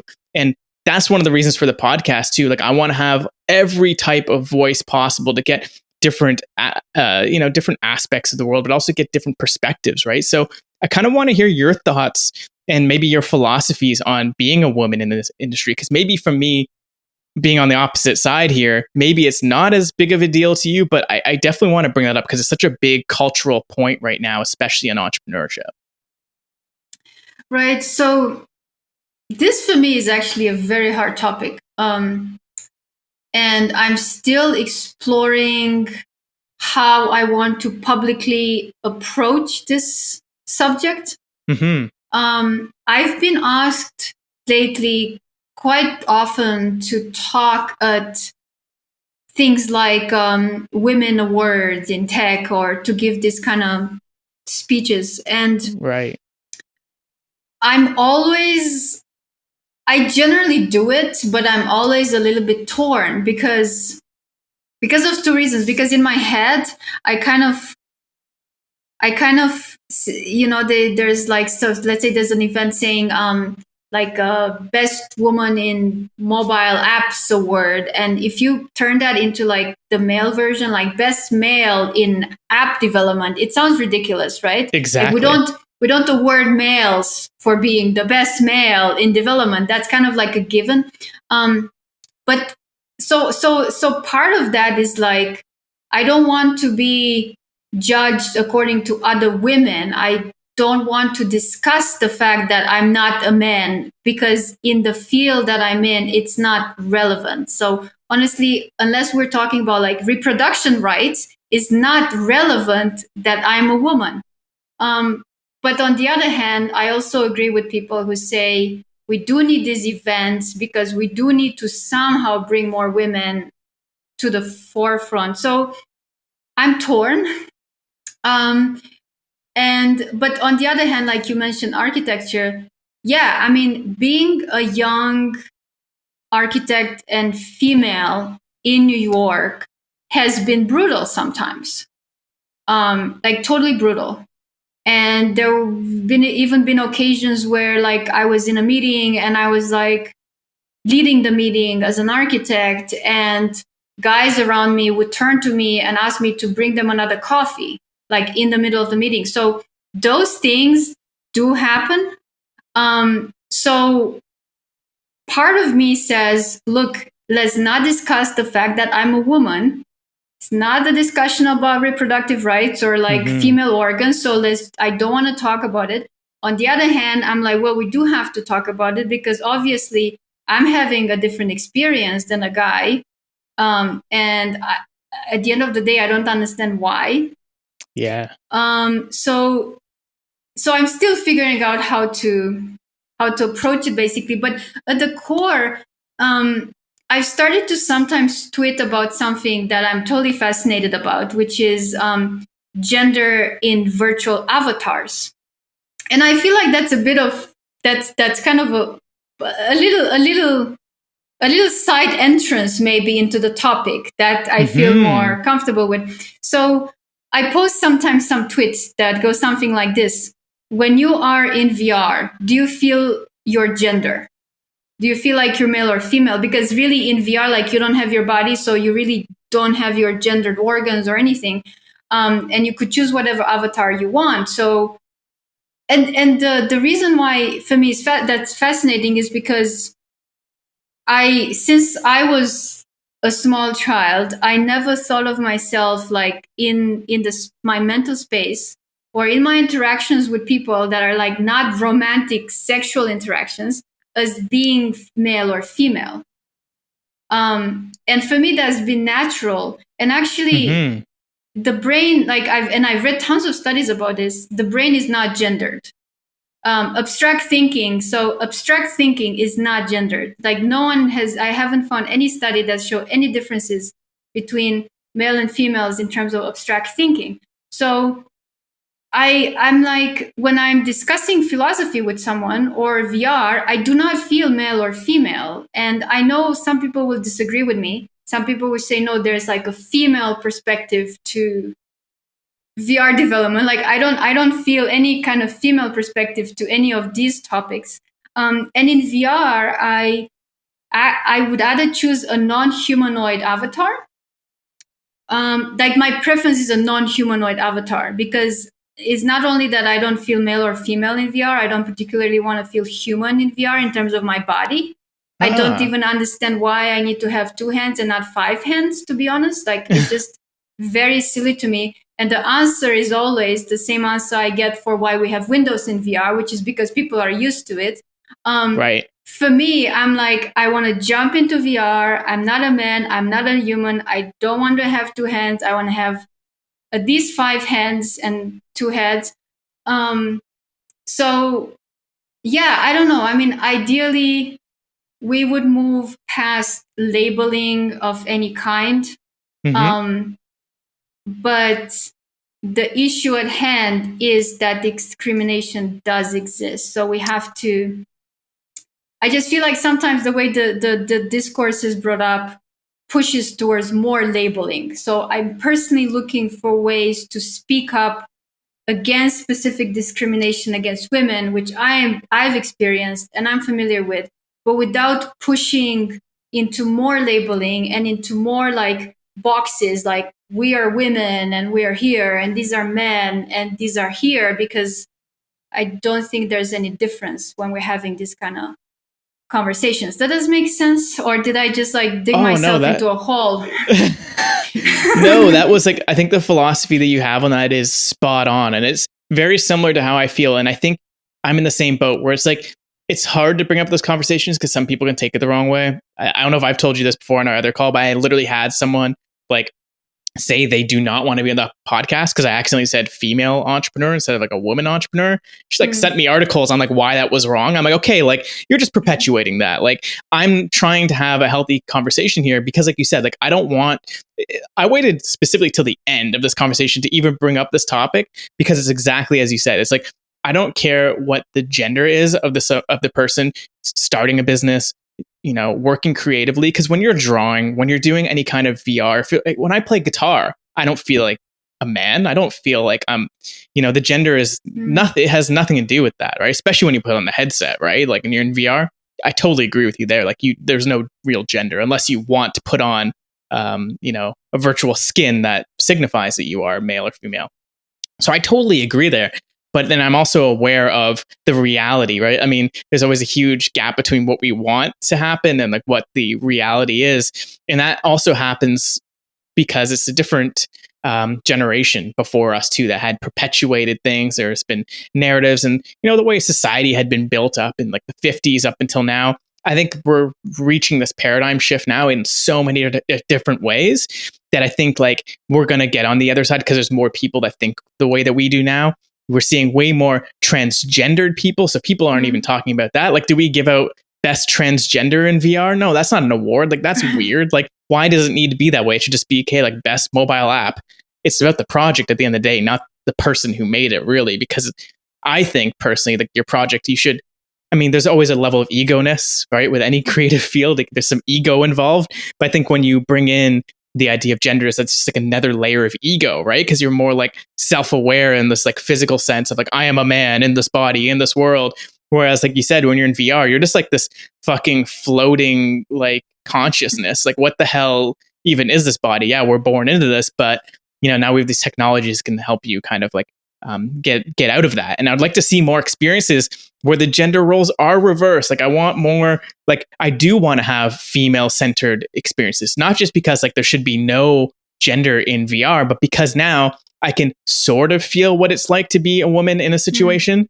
Potentially, like, I don't know how deep you can really get with VR in that sense, but I think it is just a reality of just being human too. Like, yeah, there's male and female and the sexual anatomy, but I totally agree when it comes to creativity and like just like the godlike powers that we have as humans. I don't think it should really matter. So I just love to ask these questions, to hear different people's philosophies on this, because I think like some of it is so unhelpful. But I think like the way you approach it is spot on and fantastic, and I hope that that conversation can continue on, because it's just the reality of the situation, right? So it's interesting that people can have better conversations now on this topic. You know what the beauty of VR is also in this context? When I ask this kind of stuff on Twitter, you know what most people answer? They say, in VR, I still feel male, because most of the VR community is male. So Yeah. that's what most of the answers are. I do feel male, but that's a good question. I haven't thought about it like that before, which is really phenomenal, because people are like, yeah, I am male in VR, of course. I'm a guy all the time, no matter where I am. That's how most people approach things. But wait a second, maybe I should think more about it. And that wait a second, I should think more. That already introduces this drop of, not doubt, but like, it opens a little door that for me is very hopeful. Yeah, because it's the idea you don't know what you don't know. So when you raise these kind of questions, like, oh, I never thought about it, but now the next time they go into VR, they might think about it. Maybe in the back of their mind, maybe not like, front of mind, but that question now exists in their reality. Yeah, exactly. And like, I also feel like there's it's like, it's been absolutely amazing to see people that are transgender get more support, and like little kids who, like little boys who want to be girls and girls who want to be boys, and many families embracing that and saying, look, that's okay. My personal childhood was filled with bewilderment at the fact that my grandmothers and my mom would always say to me, oh, don't do this or wear this because you're a girl. And that was like I was so confused my whole childhood. Not because I felt I'm not a girl and I'm a boy. I just, because I didn't understand, like, why does that have to do with what I have to wear? Like, it just felt random to me. Like, for them it was an obvious reason for why I should wear a particular thing and not the other thing. For me, it just seemed like random. Like, you just randomly decided that I shouldn't do that because you call me a girl for some reason. Like, when you're like 5 years old, like, you don't really know, honestly. Like, you don't even know that there's like, you have different organs than a 5-year-old that is a guy. Like, you do not know that. You do not understand what sexual organs are. So I was so confused. Why do you call him a boy and me a girl? Like, what makes us different? Because I just didn't know he has different organs. I didn't know. And I was quite old. I mean, by the time I found out. So I was so confused my whole childhood. And this whole gender thing just seems so random to me. So it's actually liberating for me, honestly, to be in VR and to have a male avatar if I feel like it, or to have a non-humanoid avatar, because I feel like, in a way, my true form is not necessarily male or female unless it's a sexual context, right? But if it's not, then I don't want to be called male or female. Yeah, totally. And I think like, especially in VR, like you have that option to, cause like I said, you're almost like the floating consciousness with just with like a skin on it. And I think it's just easy for people to label things because it's just easier for them to kind of make sense of the world. Cause like realistically, like we're probably in some sort of like VR, like, some sort of like, the holographic universe they call it. So like if we get super philosophical there, it's just like, unfortunately, in this virtual reality, we're kind of stuck with this. So I totally agree with it being super liberating in VR, where you can kind of choose whatever avatar, whatever your body is that you're in. But I'm also interested to hear, just after all this philosophical talk, have you ever done any kind of psychedelics, if you're open to talking about that? Because I think, psychedelics and VR, there's a lot of parallels there. And there's a lot of things where I'm thinking of, I'm like, hey, like if you've ever done like a large amount of mushrooms or like LSD or anything, like, do you feel male or female? Like at a certain point, you just feel like the entire universe. So like, are you open to talking about that? Have you ever had any kind of experiences like that? I'm open to talk about it, but I've never had psychedelics because I always felt I don't need them. I Mm, have lucid dreams all the time, and I can meditate and go into like deep states like super fast. So I can like float and do shit like that, like that's super cool. fast. So I feel like I have lived like outer states of consciousness, but just by I feel like I've had this ability since I was extremely young. Like I haven't trained it in any way. I feel like my brain structure like is just born like that.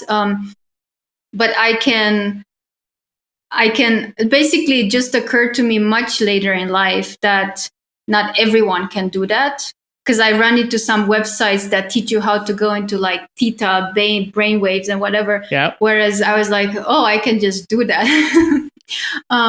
So I've like seen stuff and done stuff in this deep meditation states, and I feel like it has 100%.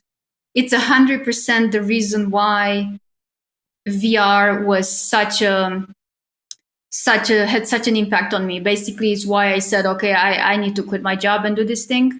Because as a child, I've always been labeled as a very quiet child, when in reality, I was spending hours a day either in lucid dreaming or in these deep meditative states doing like crazy stuff. And I could not communicate that because as a small child, you like, it's not like I had the drawing skills to like draw it, or I could like, you know, 3D model it. So I was kind of stuck in this private worlds. And VR was totally like, holy shit, now I can like do that. So I think it was a match in that sense. So I don't know if that answers your question, but I've not done well, no, it psychedelics, but does. I've done I've come close to what other people describe as psychedelic experiences.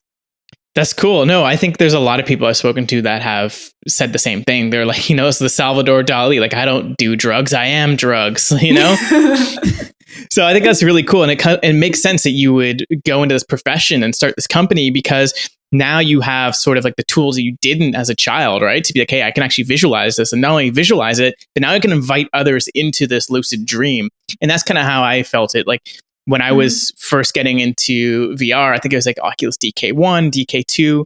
That was around the time I was really into like psychedelics, yes, but also like this is also university years, so you're experimenting with a bunch of different stuff, but also lucid dreaming too. Like I felt like being very creative as a child as well, and being able to be hyper visual, it lends yourself to wanting to go to a visual medium. I think like VR is like the most visual medium, right? Auditory as well. I mean, with the sounds as well.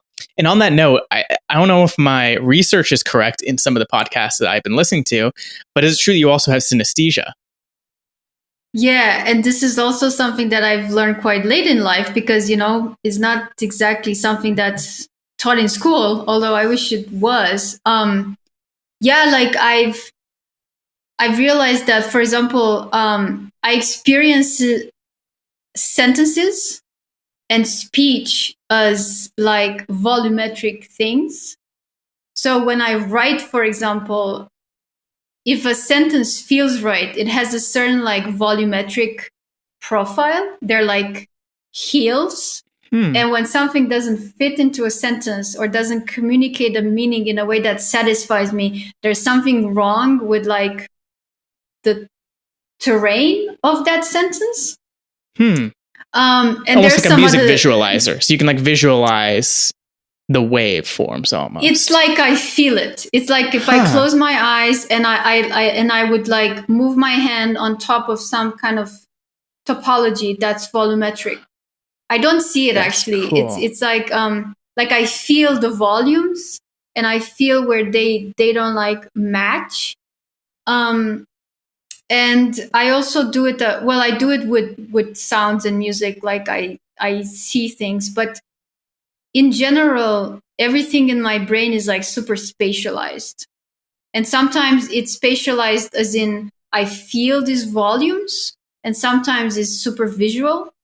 But absolutely anything that goes on in my head is in like a spatialized area. And that's how I process all information, which makes it very difficult to answer things like sometimes people ask me, what's your creative process? And that's so hard to answer, or to answer in a way that would make sense for other people, because I have these landscapes in my head and they are a accumulation of different types of information. So these volumetric landscapes would have sound information and conceptual information and philosophy ideas and visual stuff into one landscape. So for me, a project or a concept or an idea, it's a spatial landscape, and I do work in that landscape. Like I go and I move things around.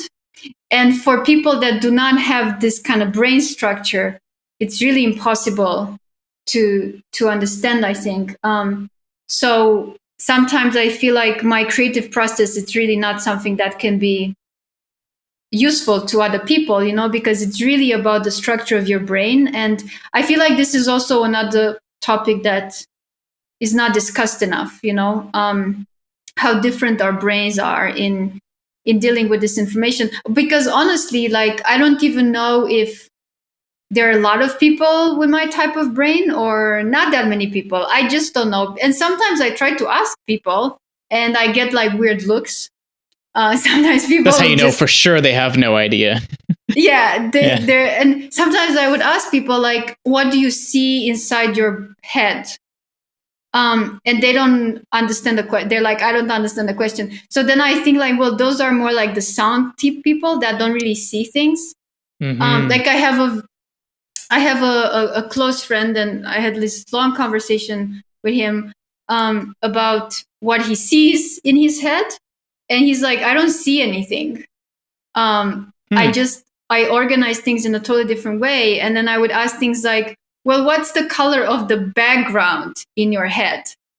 And he's like, "I don't understand the question." And I was like, "You don't have like a background for the things in your head?" Like I always have like a background that's like a certain depth and a certain color. So I ask these kind of questions, and I'm always extremely fascinated when I hear that people have such drastically different ways of thinking of things. And I think this is not discussed enough, especially in the context of all the creative tools that we're getting these days, right? Because you have, I don't know, like Jira and Miro and, all this stuff. And I'm very fascinated actually with how people with different brain structures use these tools and how they make them fit into their creative process. Does this make sense, or am I like babbling? No, this makes total sense to me. I don't know about some people listening who don't really think about this, but this is stuff that I think about all the time. It's like it's like the tools for thought, right? It's like clearly you're very spatial, so it makes sense that you're building a tool that is spatial and you're able to think that way. So it makes total sense to you. What I find fascinating is how that will help enhance other people who don't think that way, who are not spatial, but now they can don on a headset and suddenly they can think the way you do. When you close your eyes, you can see that, but they need something externally to show them. Like for me, like I don't think in numbers, right? Like I just can't. Like I'm just not a numbers guy. I'm sure you're a little bit more than I am because you think in like code and you like to code. I am hyper visual, 2D and 3D. Where, for example, we spoke about this before, where like I don't want to code a website. I want to use Webflow. I want to I want it to look like how it's supposed to look like when it's done. Just drag things around, resize. I wanted to see how it looks. So I think about it that way. Then there's other tools like Notion out there that I think are really cool. That really helped with my team, especially with the productivity side of things. Because I don't know if you've played around with Notion or have used it, but their database tool in particular is really cool because what you can do is it starts off as like a database. It looks like an Excel. You know, you get your rows and columns. It looks like that. Then what you can do is create different views for that same data. So where one person might want to look at the table and they want to see like a Excel spreadsheet, someone like me might want to see like cards, like sort of like that Jira or like Trello cards. And I want to move things more visually. And now they have like timeline views. So you can now attach a date to that same data. Now you can see it in a timeline. So I'm really excited to see how that's going to turn out when it comes to like 3D tools, right? Where like, I think with what you're doing right now is a perfect example where someone who's not that visual can now get to that same level. Not same level. That's not the right way. They can experience the same sort of thing that you're thinking by you transforming what's in your brain into a type of medium that then they can then experience, which is why drawings were sort of like the main way that people have done that for thousands of years, which is why I guess architects still do it, right? It's the only way that they can like take what's in their brain, put on a paper that someone else can kind of understand, but now it's going to be in 3D, like fully experiential. So it's going to be crazy. Like the next iteration of that is going to be like brain chips. We're like, hey, here, experience my year in 2016. Press a button and they just experience an entire year in like a second. Somehow that's super sci-fi, but I'm sure that could eventually happen. It's just inputs into certain neurons, which I think is fucking fascinating. This is getting on a crazy tangent, but I think like that to me is fucking really cool. Like it's exactly it. It's the tools for thought and how those shape the way that they think. So has there been any tools? I'll let you kind of chime in there, but then I would follow up to as like if there's any tools that you can think of or that you've been using that have done something similar for yourself. So to your earlier point, I don't think we need to even wait to have brain implants or like brain computer interface. I think even some of these productivity tools are actually going to start to help people think in different ways. I haven't seen any that's making that claim. The claim that they're doing is I'm going to help you be better and faster and organize what you already have. But I'm hoping the wave is going to come where they're going to take the next step. And it's not just about organizing what's in my head. It's about changing how I'm thinking, right?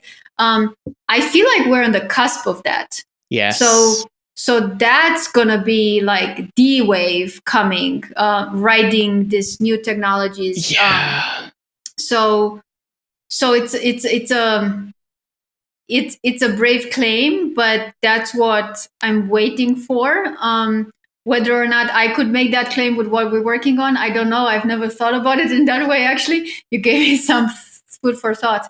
But yeah, do you know what I mean? I feel like we do have that.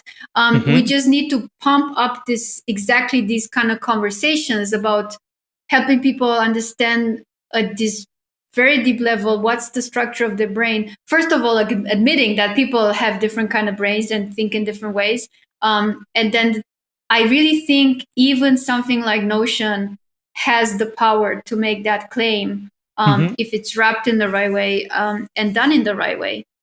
Yeah. So yeah, let's see what happens, because I'm getting a little bit like bored, to be honest, by all these. I'm gonna make you work faster. I'm gonna make you organize things better. Like, come on, just like take the next step. Yeah. Have you heard of Rome Research? I have listened to one of your episodes where the guest talked a lot about Rome. I think he developed some kind of course about Rome. So I know because of your episode. about Rome? Yeah, well, I mean, maybe it's just my side of Twitter, but like a lot of the people that I follow that are on the tools for thought sort of Twitter, they've been, saying and claiming that, yeah, Rome has actually changed the way I think. It's like a note taking app that, I mean, they don't want to be called a note taking app, but it's networked thought. So the idea that, you can have a document basically that an idea can then connect to another idea, and that idea can connect to another one, and vice versa, bi-directionally. So it's not just like a notion or like the internet right now where you're linking out to another page and that's about it, but then that page then references back towards the original document. So apparently, again, I don't really use it. I want to find a use for it, but apparently that's a tool that actually has been changing the way people think. So I'm on the same boat. Like, it's crazy to see these tools, like I mentioned before, the Marshall McLuhan quote, which is like, we create the tools and the tools create us, or they shape us. And it's so true. Like, the tools will shape us, and they have been. Like, look at the computer, like look at how we interact with the world. Like, technology totally shapes the way we think. But I agree, we need to start with the simple fact that all brains are different and people do process information differently. Because that's all it really is, right? Where it's an information processing machine. Well, we don't talk about it. That's the first issue, right? We sell everything in terms of it increases your productivity, or it will save you this much money, or you use this construction administration SaaS, and it will cut down the irregularities in the construction process by 60%, right? Like, that's the terms that we use it. But you know why? Because that's the kind of metrics we can actually collect, right? Like, it saved you $10,000 this month because you made less mistakes on the construction side. That's something we can quantify. That's something we have confidence in. That's something we can show investors and get investment money. If you start to make claims like Johnny said it changed the way he thinks about something, that's just like not as compelling as, it increased your productivity by 68.2%. Yeah. So I feel like it's subjective territory that people shy away from. But it has enormous potential, right? That's the holy grail, to have people think in different ways. And I think a lot of these productivity tools have been doing that. Mm-hmm. We just don't really talk about it, or don't have proper way to measure it and to like document it. But of course, software has been changing the way we design. It's just a very hard conversation to have. When it comes to me, I don't know. It's kind of like an ongoing thing. I still think of my own creative process as being very different than what a team does. And I think in a way that's always going to be like that. So because I have this kind of convoluted mind, I do reach conclusions sometimes and design decisions that I can't really fully communicate to the team. So in a way, my brain, I think, will always be to some extent a black box that has to then somehow interface with the team. So then we actually use like Jira, Confluence, and Miro right now. Cool. But I don't think of them as tools that organize me. I think of them as the communication tool between the black box, that's my head, and the rest of the team. Totally.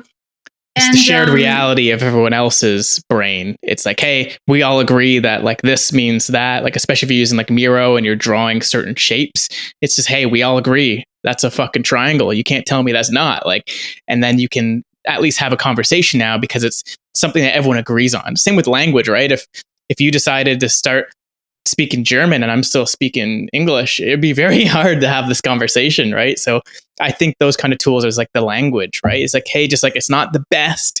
It's not like the best thing we could possibly do, but it's something. It's something that allows us to have that conversation as a team.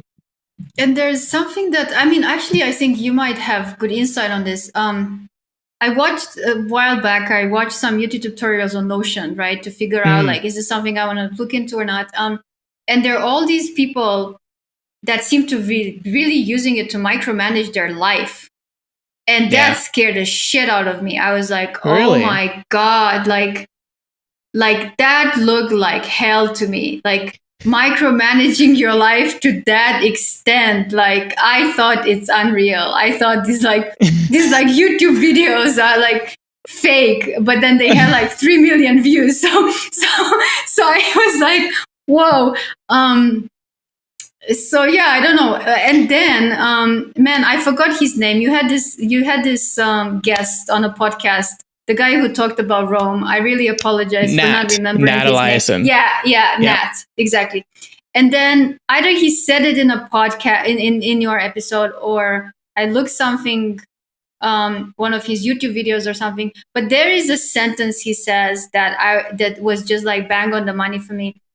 He talks about how he gets to write all these articles for his blog.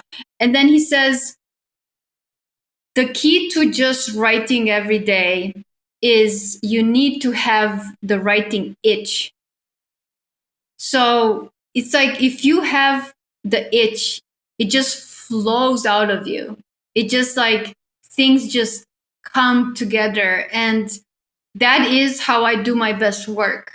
Like when I have a creative project that can be like a huge project, like a big VR thing that's in development for like 6 months, there are moments where I have this itch where the puzzles just like click, click, click in my head, and it flows out of me, and it's like fucking perfect.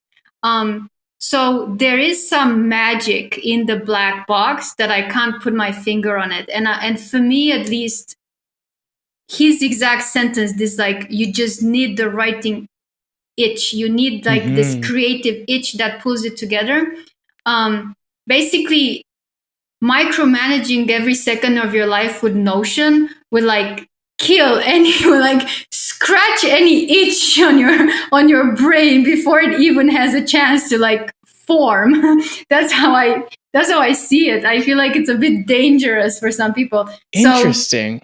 That's an interesting way to think about it. I never thought about it that way. You're saying it scratches the itch before you can actually realize it. Yes. It's like you have micro itches, right? But none of them is big enough to like make the article or the project, the idea just like flow out of you because you are like full of it.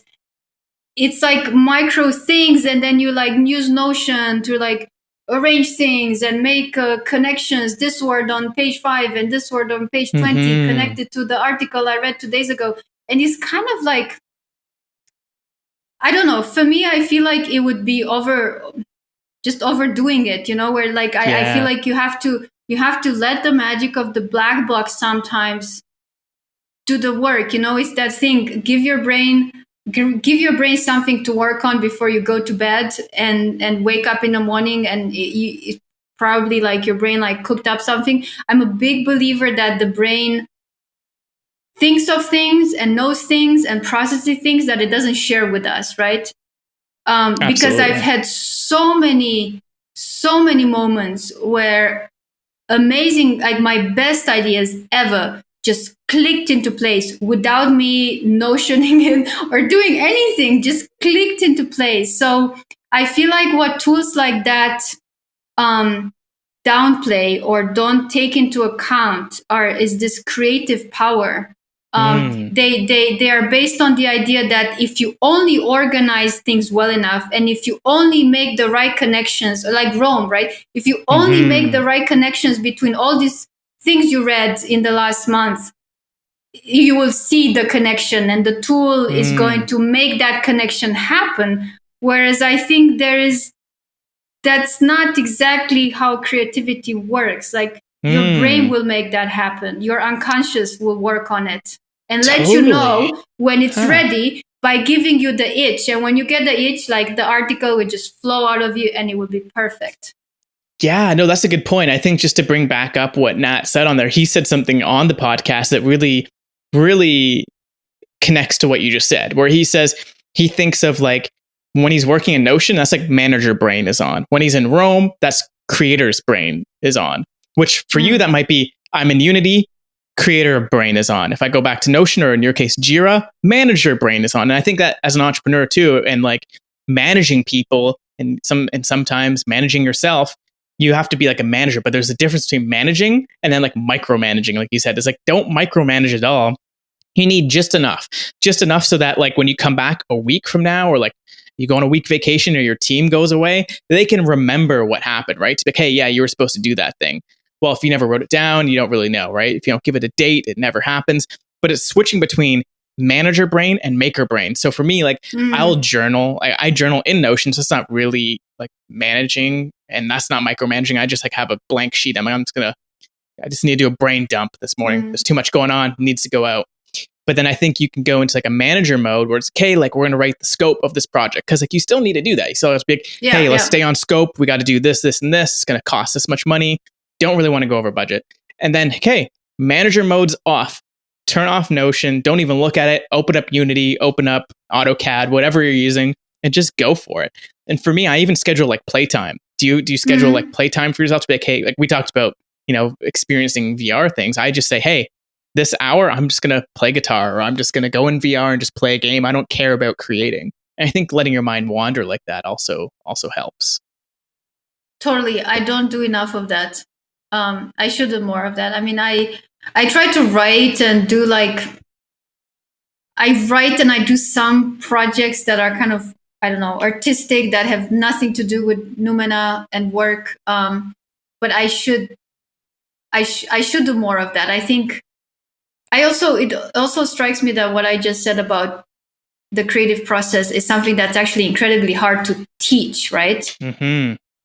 People like to teach things, and people like to know that there are ways in which they can be taught to be more creative. They can be taught that a tool to organize your thoughts will lead to better ideas and better output. And they don't like to I don't know how people would react to me, or what the result would be if I say, just read 50 articles and then wait. Don't put them in Rome. Don't use anything. Just wait. Your brain will tell you, like because it might or it might not happen. But that's not something you can in good honesty just give us an advice. That sounds ridiculous, even though I do think that's kind of how it works. Your brain will just cook it up. Like you said, just go into meditation, go for a nap. It'll cook it up. Your brain, people don't give their brains enough credit, give it the credit where it's due.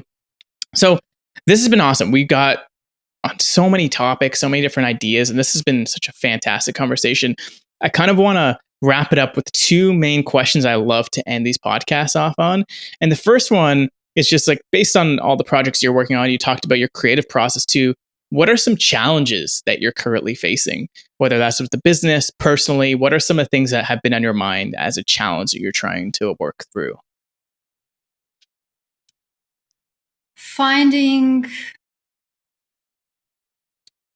Winning the fight of finding a place in the world for myself and for my product, because I'm seeing a lot of examples of more like what I call like standard examples of how you build a company and who you should be as a CEO and so on. And I don't feel like I fit into any of those things. Like, I'm not making an app that's going to increase anyone's productivity by 60%. If anything, I'm making an app that's gonna just destroys everyone's productivity for a while until they figure out how to use it. And then it's gonna take them into what I think is the next phase in architecture.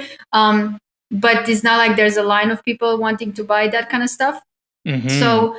So what my proposition in terms of what I'm contributing to the business world and to architecture through this product, it's not something that I see that many people or anyone doing.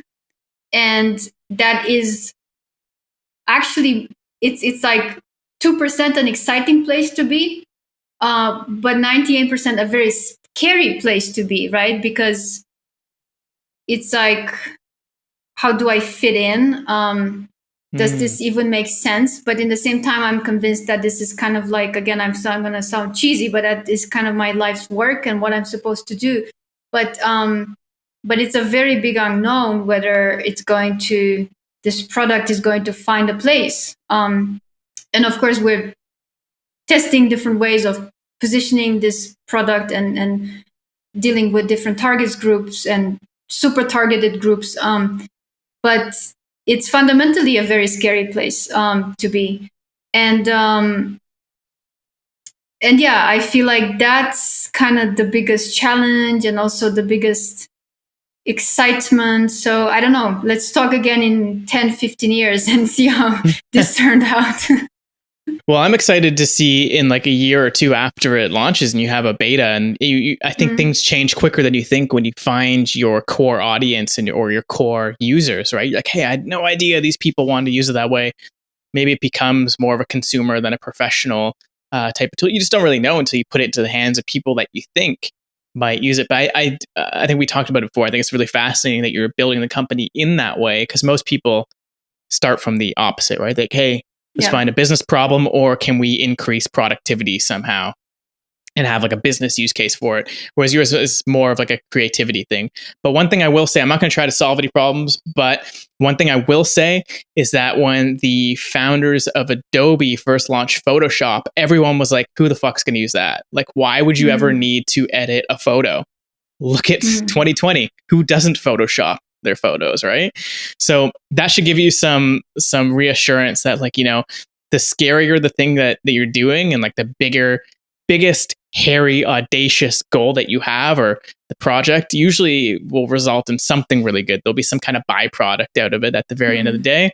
And hey, if you and your team get use out of it and you guys are doing really cool work with it yourself, hey, then it becomes a proprietary tool, and then your studio side of the business becomes exponentially more way bigger, right? Because no one else can do what you can do. No one has the black box of your brain and the way you think. Like, you have total monopoly on that. Like, there's no way anyone can compete with you in general. Like, there's just no way. And then cherry on top and the spice around that is this new tool that just your team has access to. Game over. That's like people making Pixar movies before anyone else had Maya, right? It's like no one else can even compete. So there's a lot to be said about just building internal tools if, you know, you don't find an audience. But I wouldn't be worried about that yet, because you haven't put it in front of the user. You gotta just put it out there and see what they do. So I don't know if that helps at all. I'm not going to try to solve any problems, but what I like to do is just give you more ideas, so then maybe that can soak in when you go to sleep and they're like, oh, I had new ideas. So who knows? On the flip side of all this, though, I want to end this off on a high note. What is something that you're excited about? What is something that you're really looking forward to or super excited about?